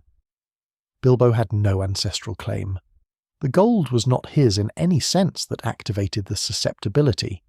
He could look at Smaug and simply look, which was the most valuable thing that could be done in that room. The stone of the mountain remembered everything that had happened inside it in the way that stone is said to remember, not with the conscious recollection of a mind, but with the physical record of events inscribed in the material itself. The heat of Smaug's occupation was in the stone, traceable in the specific patterns of thermal expansion and contraction that the rock had undergone across 170 years of dragon heat. The marks of the original construction were in the stone, the tool marks of dwarven craftsmen long dead, still visible in the less trafficked passages where no subsequent labour had smoothed them away. The worn places on the floor were in the stone, worn by the passage of feet across more generations than the people walking on them could collectively name. A geologist of sufficient patience could read the mountain's history from the stone alone, without a single written record, simply by reading what the stone had accumulated. The specific character of the mountain's silence in the years of the Desolation was different from the silence of an uninhabited place, in ways that those who observed it across those years consistently noted. An uninhabited place is silent because nothing is producing sound. The mountain in the Desolation years produced sound. The thin sound of the wind across the peak, the occasional deep subsonic resonance of the rock settling, the distant sound of water moving in the underground aquifers that ran through the mountain's base. What was absent was not sound, but meaning. The sounds that the mountain produced were sounds without a community to hear them and integrate them into the ongoing conversation that a living place maintains with itself. The mountain was making sounds in a room where nobody was listening, and the quality of that sound making was the quality of something that has forgotten, temporarily, that it was made for listening. The Black Arrow. The people of Esgaroth had warning of what was coming, though not much. Bard the Bowman had been watching the mountain with the specific quality of watchfulness that a man maintains toward a dangerous thing when he has reason to believe the dangerous thing is about to move. He was a bargeman on the Long Lake, a man of practical skills and no official standing, descended from the Lords of Dale in a lineage that had not maintained its consequence across the generations between the fall of the old city and his own time. He was not a hero in the sense that the town celebrated. He was a man who was paying attention, when paying attention was what the moment required. The evacuation of Esgaroth was partial and chaotic, producing the particular mixture of the organised and the panicked that real emergencies produce rather than the orderly procedures that plans imagine. Some people reached the boats, some reached the solid shore to the east. Some people, unable or unwilling to move fast enough, remained on the floating platforms and faced what was coming from the direction of the mountain, with whatever combination of courage and resignation was available to them in the time they had. The master of Laketown escaped early, in a boat that carried considerably more of the town's gold than was strictly necessary for personal survival, which the tradition notes with the specific dryness it reserves for behaviour that is understandable and also not admirable. Smaug came over the lake low and fast, and the first breath he drew before releasing was a long one, the kind that precedes the longest sustained flame, the kind that a creature which has been waiting for the right moment to fully express itself draws before the expression. Laketown was old timber and old thatch, and the accumulated combustibility of a market town that had been building its density for generations, and it took the fire the way old timber takes fire. Quickly, completely. The conversion from structure to burning ruin was a matter of minutes per building rather than hours. The water reflected the fire from below while the fire consumed from above, and the burning lake town was visible from every shore of the Long Lake. Bard was on the lake in a boat, with his bow. He had the Black Arrow, the great arrow that had been in his family since the time of the Dale Lords, the arrow said to have never missed and that he had never used, carrying it on his person for years as the kind of object a superstitious man carries, an assurance rather than a tool. The thrush came to him there on the lake, in the middle of the burning and the chaos of a town being destroyed, and perched on his shoulder and spoke to him in the specific language of old thrushes that know something worth saying, the weak spot on the left breast. The bare patch that Bilbo had seen from the tunnel's edge and described to the dwarves at the mountain, which the thrush had heard and carried south, was now being delivered to the one man on the lake with the means to use it. The information had travelled the same distance that the dragon had travelled in almost the same time through an entirely different medium. Not through air and fire, but through the small, patient intelligence of a bird that understood this message needed to reach this person before the opportunity passed. Bard knocked the Black Arrow. The difficulty of what he was attempting is not something that can be adequately described in the language of archery. Archery at the highest level of human skill is the art of hitting stationary or predictably moving targets at known ranges in conditions where the archer has some control over their own position and stability. What Bard was doing was none of this. He was in a moving boat on a lake lit by reflected fire and falling timbers, attempting to shoot at a moving dragon in the air above him, at a range he could only estimate and at a specific small target on that dragon's belly that he had been told about 30 seconds ago, and that he could not see from his angle with any certainty until Smaug banked in the right direction. The dragon banked. Coming around for another pass on the burning town, Smaug tilted to one side in a turn that exposed his underside to the angle below him, where Bard's boat sat on the lake. The firelight from the burning town illuminated the underside in the flickering, inconsistent way that firelight illuminates things, sufficient. Bard drew and released in the way that a man shoots when he has been shooting his entire life, and has one shot that matters and knows it, not with excessive deliberation, which would be its own form of failure, but with the decisive motion that a trained body produces when the trained mind has identified the target and committed. The Black Arrow flew across the burning lake. It either found its mark or it did not. It found its mark.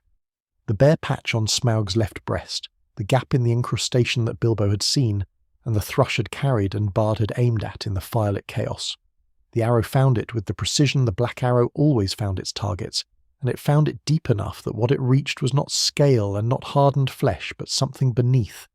Something the fire drake's extraordinary physiology had been protecting with everything it had, and that the black arrow once through the gap was sufficient to reach. Smaug fell into the long lake. The fall was not quiet and not quick. A creature of his mass falling from flight altitude into water produces an event on a considerable scale, a displacement of water and a sound heard from both shores of the lake that the people who heard it and felt the wave that followed would not have adequate words for afterward. He fell, and the lake received him, and the great fire drake that had been the last of his kind in the age and had lain on the greatest hoard of the north for 170 years was gone from the world in the depth of the long lake. The burning continued after he fell, because fire does not stop when the cause of it stops. The buildings that were burning continued to burn, and the ones that had not yet caught did catch in the minutes that followed, and the lake town was destroyed with a thoroughness that would have been complete even without the second half of Smaug's pass. But the dragon was gone. The lake town was burning, and the bells of Dale had been silent for 170 years, and the mountain to the north was dark, but the dragon was gone from the world, and those three facts existed in the world simultaneously, and the weight of the third was sufficient to make the first two bearable. Bard's family history was relevant in ways he himself may not have fully understood at the moment of the shooting. He was descended from the lords of Dale, from the men who had stood at the gate of the mountain when the old Dale was alive and maintained the relationship between the human city and the dwarven kingdom. That lineage carried more than social position. It carried a specific claim on the treasure of Erebor, the claim of the House of Girion, whose descendants had a legitimate interest in the restoration of the relationship between the mountain and the valley. The man who killed the dragon was the man whose ancestors had been most directly harmed by the dragon's coming, and whose descendants would most directly benefit from what the dragon's death made possible. The rescue operation in the hours after the dragon fell was itself an act of ordinary courage. People in boats moving through burning debris to reach people still in the water, doing dangerous and exhausting work in hostile conditions simply because the work was necessary and they were the ones who could do it. By morning the fires had died to embers, the lake around the town's ruins was calm, and the surviving population was on the eastern shore with the particular quality of survivors who are still processing what has happened and for whom the full weight of the loss has not yet arrived but is coming. The news of Smaug's death travelled at the pace that news travelled in the northern world, the pace of horses on roads and boats on rivers, and the slower diffuse pace of word of mouth along trade routes. The farther it travelled from the long lake, the less specific it became, the more subject to the distortions that distance and retelling always introduce.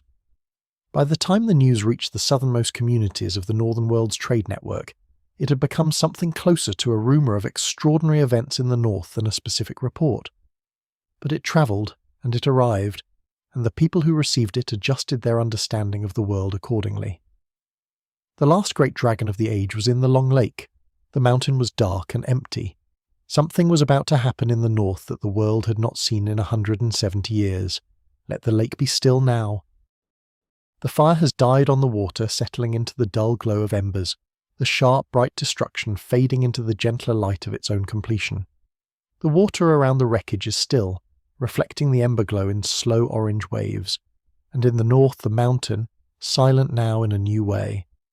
Not the silence of something sleeping inside it, but the silence of something absent. The mountain waits, as it has always waited, but it waits differently now. The people on the shores of the long lake who watched the dragon fall watched it with the specific quality of attention that people give to events that have already exceeded their framework for what can happen and that are still happening. The fall itself was audible from the eastern shore, the sound of something enormous meeting the lake's surface, travelling across the water and reaching the people on the shore as a physical sensation as much as a sound, a pressure wave in the air and in the ground simultaneously, felt in the chest before the ears had fully processed it, as a sound with a specific origin. The wave that followed the fall reached the eastern shore perhaps 2 minutes later, and was large enough to wet the feet of people standing well back from the water's edge. Bard's position in the aftermath of Smaug's death was complicated by the specific nature of the authority his act had produced. He had no official standing, He was a bargeman, not a lord, not an elected representative of the lake town, not anyone with a formal position in any existing governance structure. What he had was the authority that acts of consequence confer in situations where official authority has been shown to be inadequate. The Master of Lake Town had escaped early and well provisioned. Bard had stayed on the lake with a bow and a black arrow, and had solved the problem that the Master's official authority had not been able to address. The people of the lake town, assembling on the eastern shore in the cold morning after the burning, were not confused about which of these two men they were prepared to follow. The stone of the mountain remembered everything that had happened inside it, in the way that stone is said to remember, not with the conscious recollection of a mind, but with the physical record of events inscribed in the material itself. The heat of a Smaug's occupation was in the stone, traceable in the specific patterns of thermal expansion and contraction that the rock had undergone across 170 years of dragon heat. The marks of the original construction were in the stone, the tool marks of dwarven craftsmen long dead, still visible in the less trafficked passages where no subsequent labour had smoothed them away. The worn places on the floor were in the stone, worn by the passage of feet across more generations than the people walking on them could collectively name. A geologist of sufficient patience could read the mountain's history from the stone alone, without a single written record, simply by reading what the stone had accumulated. The specific character of the mountain's silence in the years of the Desolation was different from the silence of an uninhabited place, in ways that those who observed it across those years consistently noted. An uninhabited place is silent because nothing is producing sound. The mountain in the Desolation years produced sound. The thin sound of the wind across the peak, the occasional deep subsonic resonance of the rock settling, the distant sound of water moving in the underground aquifers that ran through the mountain's base. What was absent was not sound, but meaning. The sounds that the mountain produced were sounds without a community to hear them and integrate them into the ongoing conversation that a living place maintains with itself. The mountain was making sounds in a room where nobody was listening, and the quality of that sound-making was the quality of something that has forgotten, temporarily, that it was made for listening. Dragon sickness. The treasury was theirs.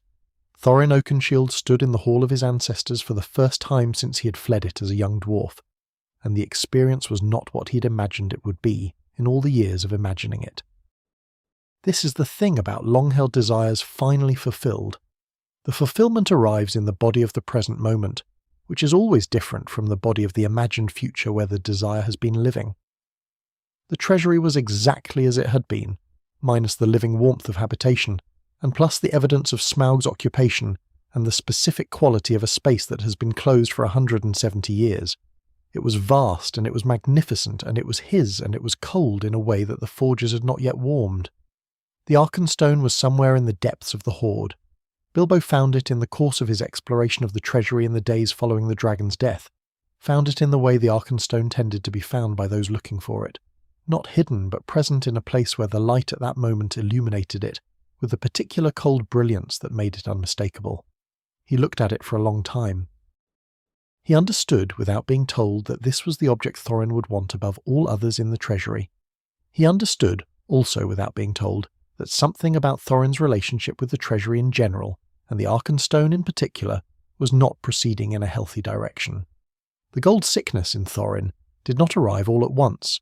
It worked at the edges first, the peripheral parts of his judgment becoming unreliable before the centre came under threat. Thorin, in the first days after the dragon's death, was recognisably himself, directing the work of cleaning and securing the mountain with the focused competence of a leader who knew what he was doing. By the end of the first week, something had changed in him that the dwarves closest to him could feel but could not yet name. By the end of the second week, they could name it, and the naming was not a relief. He would not share the gold. The people of Lake Town were camped on the eastern shore, homeless and cold, the immediate victims of Smaug's attack on their town, an attack that had been triggered directly by the quest. They had a claim on the wealth of Erebor that Thorin himself had acknowledged in the negotiations at Lake Town, a claim based on the support they had given the company and the loss they had suffered as a direct consequence of that support. Part of Thorin knew this with perfect clarity. Another part, the part that was looking at the gold in the treasury with an attention that exceeded any proportionate response to the material reality of what he was looking at, could not make the connection between the knowing and the doing. The armies arrived, Bard leading the men of the lake, who had a claim on the Dragonslayer's portion, and the deeper claim of his house on certain wealth in the treasury. The elves of the woodland realm, led by Tranquil, whose own claim to certain gems long predated the current crisis. Two forces camped together on the slopes below the mountain's southern gate and waited. Thorin refused them from behind the repaired gates, with the particular quality of refusal that people use when they know they are wrong and cannot stop themselves from being wrong, a refusal that does not make arguments so much as assert will. He sent for reinforcements. His cousin Dane, marching from the Iron Hills with an army of dwarves, was on his way. Bilbo made his own choice. He took the Arkenstone, the object he had found and not mentioned to Thorin, and carried it to Bard and Thranduil's camp in the night, and offered it as the basis for a negotiated settlement. The Arkenstone for a share of the gold, the thing Thorin valued most for the thing the homeless people of Laketown needed most. It was not a perfect solution. It was the best solution available given the constraints of the situation Bilbo was actually in rather than the situation he would have preferred to be in. He was a burglar, the company's contract had said. He was being a burglar in a different direction than anyone had intended. Thorin's response to discovering that Bilbo had used the Arkenstone as a bargaining chip was the fullest expression of the gold sickness in its advanced state that anyone in the story witnessed directly. It was not violent ultimately. Gandalf was present, and Gandalf's presence had a moderating effect that was not explained but was effective.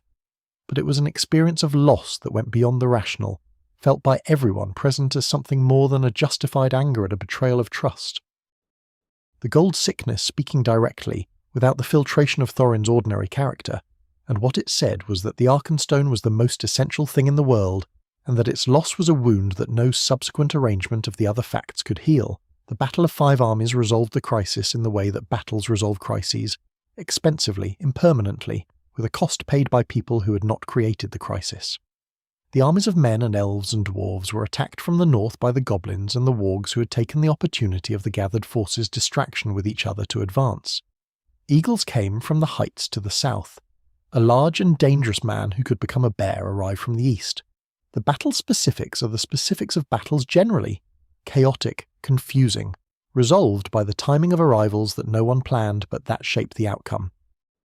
Thorin fought in that battle with the full capability of a warrior who had spent decades of exile becoming excellent at the only thing exile had allowed him to be excellent at. He fought his way out of the mountain gates and into the open battle, and he fought there with the specific quality of someone who has stopped calculating outcomes and is simply doing the thing his whole life has prepared him to do. The gold sickness and the grief and the accumulated losses of 170 years of exile and the specific recent pain of the Arkenstone, all of it fell away in the battle, which has that effect on certain temperaments, and what was left was Thorin Oakenshield fighting in the way he had always been capable of fighting when everything else was stripped away. He was wounded gravely, and died of those wounds in the days following the battle's end. In the mountain he had spent his entire life trying to reclaim, surrounded by people who had followed him across a long and dangerous journey, and who had watched him become something he was not and had stayed anyway. Bilbo was with him at the end. The conversation between them in those last hours was between two people who had arrived at the same understanding from different directions. The understanding that the gold was not the point, and had never been the point, and that what the point actually was required being near the end of something to see clearly. Fili and Kili died in the battle, Thorin's sister's sons. He had brought them on a quest that was his quest, driven by his lineage and his specific wound, and they had followed him with the loyalty of people who love someone enough to follow them into danger that is not really theirs to face. They died in that danger. The accounting of what the quest cost, measured in the specific currency of who did not come home, includes them, and the tradition preserves their names alongside Thorin's with the care that the names of the young dead deserve. Thorin was buried under the mountain with the Arkenstone on his breast. It was placed there by Bard, the man who had killed the dragon, who returned the stone that had been offered as a tool of negotiation, placing it on the chest of the dead king with the understanding that whatever the Arkenstone had been a symbol of was appropriately buried with the last king of Durin's line to whom it had mattered most. The stone that was the heart of the mountain returned to the mountain's heart. The mountain closed over it. The treasury around it was lit now by actual torches, the warm, purposeful light of habitation returning to a space that had been lit for too long by the wrong kind of warmth. Dane Ironfoot took the throne and was a good king in the specific way that the aftermath of a crisis requires a good king, competent and consistent and fair in his dealings with the surrounding peoples. The gold that remained in the treasury after the battle's distributions was still extraordinary. The distributions had not been small, but the treasury of Erebor was deep enough that even substantial distributions left more than they took. The craft objects remained. The weapons and cups and ornamental pieces and the accumulated small treasures of all the generations of Durin's line remained in the treasury, and Dane took the stewardship of all of them. The forges were relit, the work resumed, and somewhere in the deep treasury, in the sealed chamber, the Arkenstone continued to glow with its cold light in the dark where no eyes saw it. The specific quality of Bilbo's decision to take the Arkenstone to Bard and Thranduil's camp was the quality of a decision made by someone who is operating from a different framework than the people around them, and who has the specific loneliness of recognizing this clearly. The dwarves were operating from the framework of lineage claim and recovered sovereignty, and the gold sickness's amplification of both of these. Bilbo was operating from the framework of a person who had joined this quest as a hired professional with a contract that included a 14th share of the treasure, who had no lineage claim, who was not susceptible to the gold sickness, and who could therefore see the situation in the treasury with something closer to the clarity of an outside observer than any of the dwarves could manage. The Arkenstone was the Arkenstone. The people of Lake Town were cold and homeless. These were both true facts, and the gap between them was the gap that the Arkenstone could close. The Battle of 5 Armies is named for 5 armies, and the naming is accurate as far as it goes, but the number gives a slightly misleading impression of the clarity of the sides involved. The dwarves and the men and the elves were technically 3 separate forces with 3 separate sets of interests, temporarily aligned against the goblins and wargs, but not unified in their understanding of the outcome they were working toward. The Eagles and the Bjornings who arrived were not aligned with any of the existing parties. They arrived because they had their own reasons to oppose the goblin advance, and because the opportunity presented by the gathered armies was an opportunity they chose to take. 5 armies is the right count. 1 unified side is not the right description.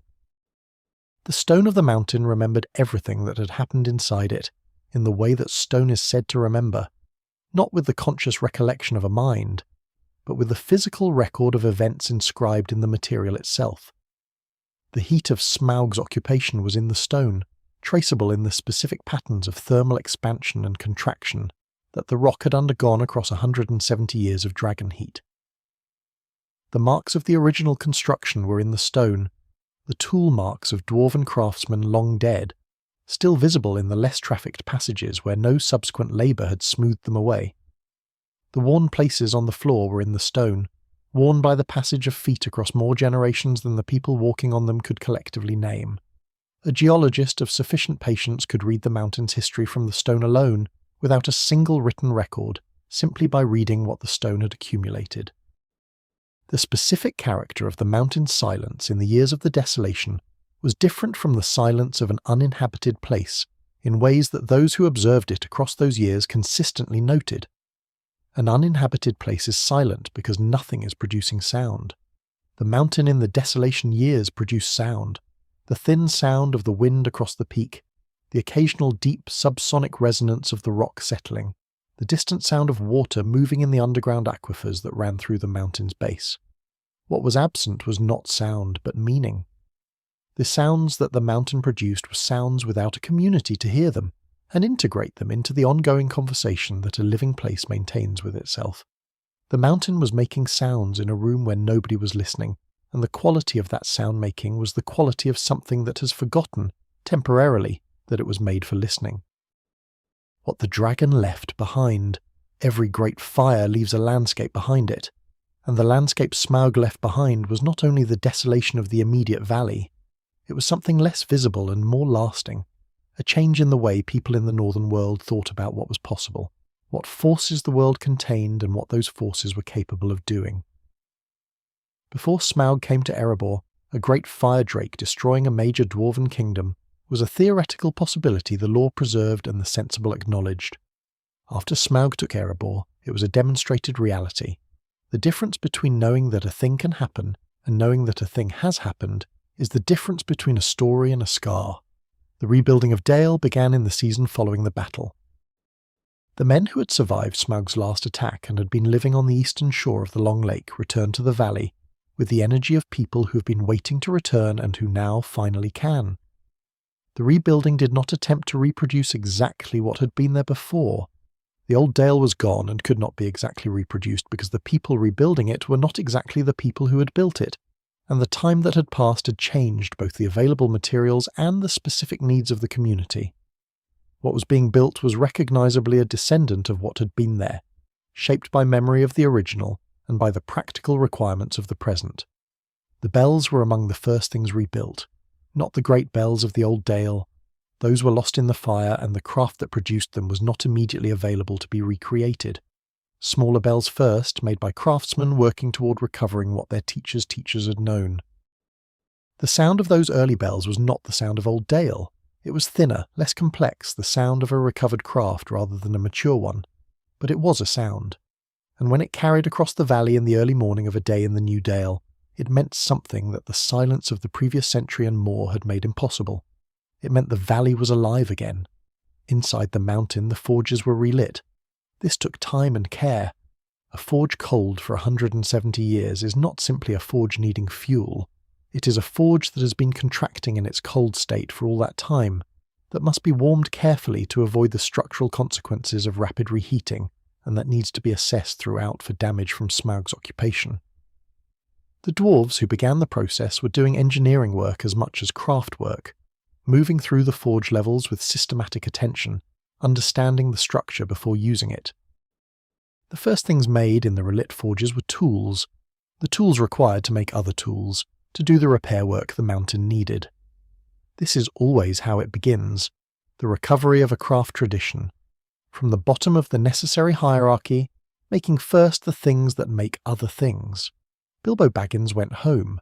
He went home with considerably less treasure than he had been promised, partly because of the circumstances of the quest's conclusion, and partly because he genuinely did not need the quantities originally intended.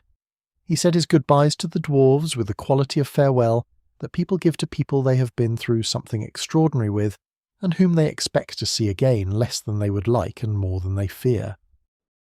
He went home to the Shire, and he found his hole had been partially plundered by people who had concluded, reasonably enough, that he was dead, and he spent several months in the tedious administrative process of recovering his property and his reputation, which the account treats with the dry humour of someone who had faced genuine dangers and finds the return to ordinary inconvenience both welcome and slightly absurd. He began to write. The Red Book of Westmarch, the account of the journey as he had experienced it, from the unexpected arrival of 13 dwarves and a wizard at his hobbit hole, to the death of Thorin under the mountain and the long return journey home, was begun in the Shire and eventually completed in Rivendell, written with the care of someone who understood that what he had been part of was significant, and that the significance deserved a record that was accurate rather than heroic. He was not a hero in his own account.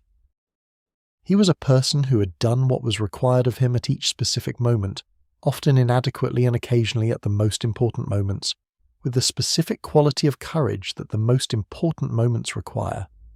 The ring stayed in his pocket for decades. The ring's effect on its bearers was not to preserve them in health so much as to thin them, to stretch the substance of their years without enriching it, to make them feel, as Bilbo himself would eventually describe it, like butter scraped over too much bread. He was well and active and lived far longer than any hobbit of the Shire had a right to expect, and he was never quite himself in the way he had been before the tunnel in the Misty Mountains. He gave the ring away eventually at the prompting of Gandalf, who was by that time no longer merely suspicious about what it was but approaching certainty. The parting was difficult in a way that giving away a possession should not be difficult. He let it go. He went to Rivendell and was better there, lighter, the thinning arrested by the distance from the thing that had been thinning him. The ring's story continued beyond Bilbo, continued in ways that dwarfed in scope and consequence the story of a dragon and a mountain. What happened with the ring in the decades and the war that followed is a story of such scale that this story sits inside it like a chapter inside a very large book. But this chapter was necessary. The finding of the ring in those tunnels was, in retrospect, the most consequential thing that happened during the quest for Erebor. The moment when the course of the age shifted through the specific act of a small creature in the dark picking up an object from a cold floor. The largest things often begin with the smallest actions, in places where no one is watching. Gimli, son of Gloin, one of the dwarves of the company, the son of one of Thorin's companions, grew up in the recovered Erebor as part of the first generation born in the mountain after the restoration. He carried the memory of what had been lost, and what had been recovered not as history, but as the story he had grown up inside, the story his parents had lived, and that he had heard in the specific direct way that children hear the stories that shaped their world before they arrived.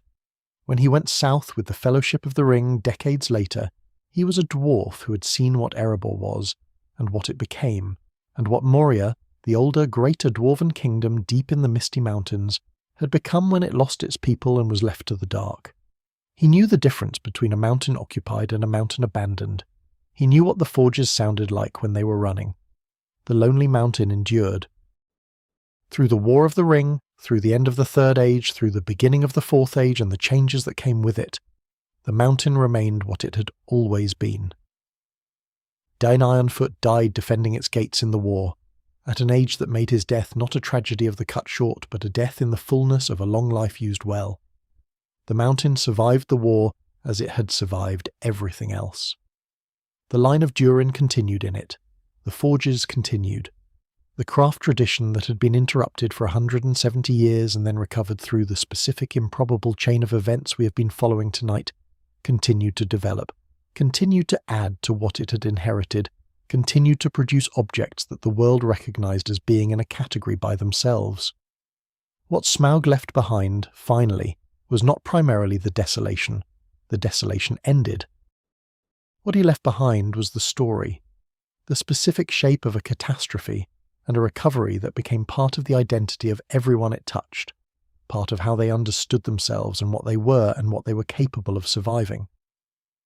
The dwarves of Erebor after the restoration were the dwarves of Erebor before the dragon, and also different, shaped by loss in ways that prosperity does not shape you, carrying in the Blue Mountains craft tradition and the specific quality of Thorin's leadership, and the strange particular journey of the quest, a set of experiences that became part of the lineage, the same way the genealogical records on the carved walls were part of the lineage. You are who you are and also what you have survived. Erebor was what it had always been, and also what it had survived, and the two things together were richer than either would have been alone.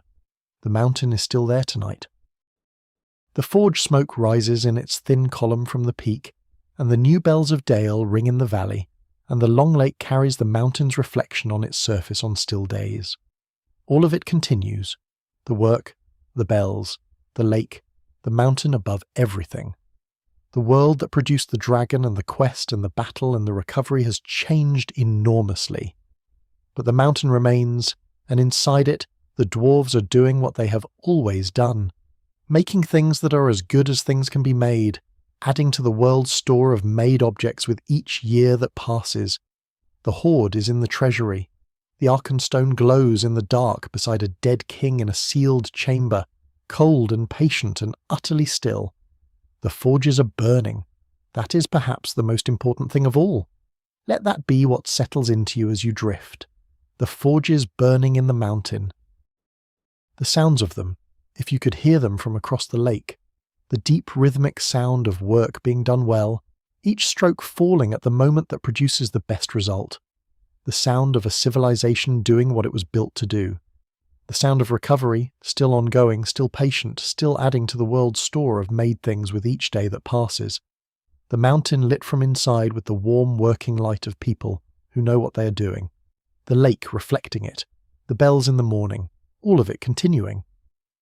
The trade routes that had been disrupted by the desolation began to reactivate in the years following the restoration, slowly at first and then with increasing confidence, as the evidence accumulated that the mountain was genuinely recovered, and the new rulers genuinely interested in resuming normal commercial relations.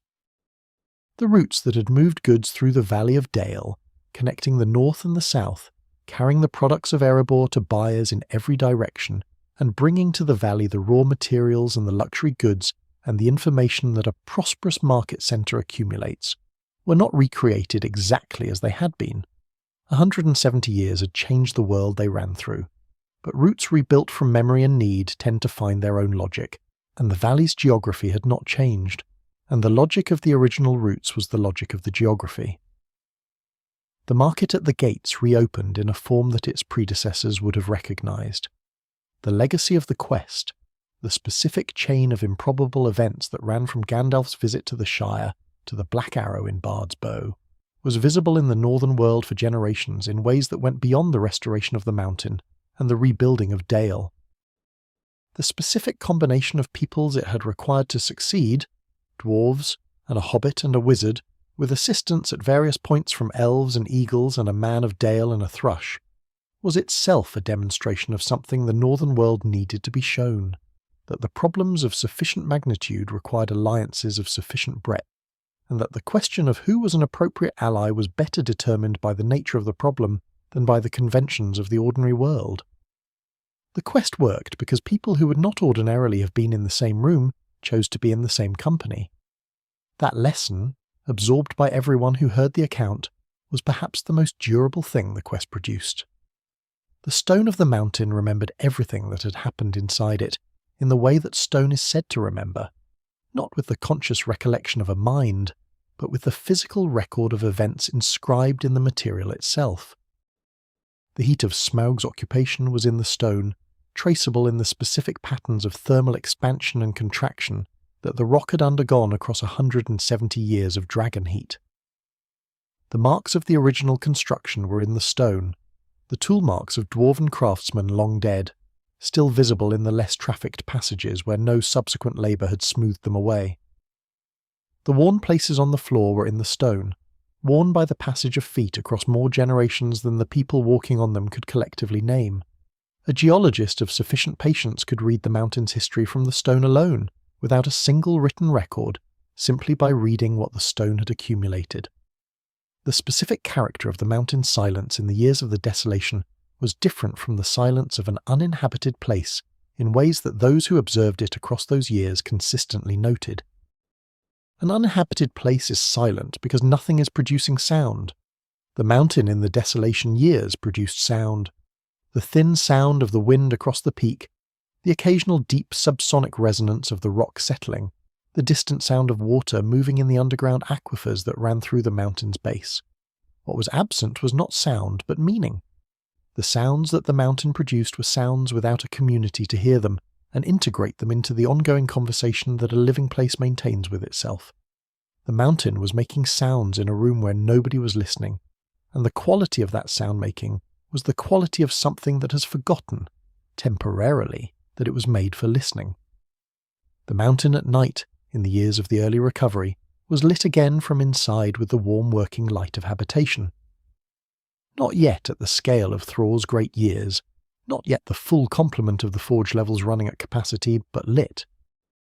The glow of it, visible from the lake town and from the new dale and from any elevated point in the valley, was the warm orange gold of fires burning because work was happening, because people were in there and doing the things the mountain had been built for. You can see it from where you stand at the edge of the lake tonight.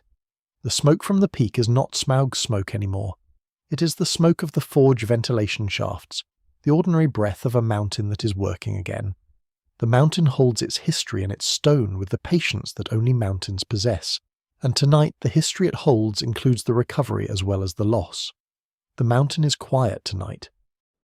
You have travelled far through this story, through the deep past of the dwarven line and the long years of the kingdom's prosperity, through the night the dragon came and the centuries of silence that followed, through the tunnel and the treasury and the conversation in the dark and the arrow over the burning lake. You have followed it all the way through to the recovery, to the forges relit and the bells rung, and the stone that holds everything that was lost and everything that was rebuilt in its ancient patient keeping. You can rest now. Let the story settle the way the horde settles, quietly, completely, every object finding its place in the dark. There is nothing left to follow. The mountain is there, across the lake, lit from inside with the working light of people who know what they're doing and are doing it. The water is still. The night is deep, and the cold is the ordinary cold of a clear night in a valley in the north, the kind of cold that a good fire and a good blanket make comfortable. The bells will ring in the morning. They always ring in the morning now. The new bells, the recovered bells, their sound not quite what the old sound was, but present and real, carrying across the water to wherever you are standing when they ring. Something that grew from what was lost, through loss and through rebuilding, into what it now is, its own thing, worth listening to. Let your body be heavy. Let the bed hold you completely, the way the mountain holds the hoard, solidly, without effort, with the patient weight of something that does not need to be doing anything other than exactly what it is doing. You are held, you are safe. The dragon is in the lake, the fire is out. Everything that needed to be endured has been endured, and what remains is the ordinary work of ordinary mornings, and you will be rested for the morning when it comes.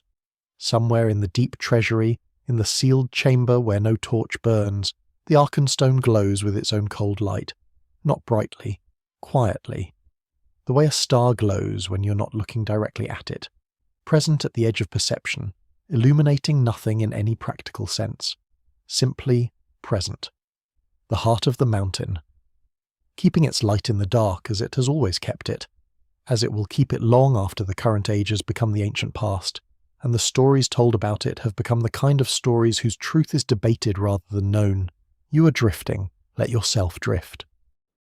The lake is very still, and the night is very quiet, and the mountain is doing what mountains do in the dark, which is simply being there, existing with the patience of stone that has been here longer than any of the events that have happened near it, and will be here long after the last of those events has passed from living memory into legend and from legend into the even deeper silence of what is simply forgotten. The bells will ring in the morning, you will be rested, the mountain will still be there. Sleep. If you liked this video, let me know where in the world you're watching from and what time it is. I'm always curious about that. And if you have a suggested topic, feel free to leave it in the comments.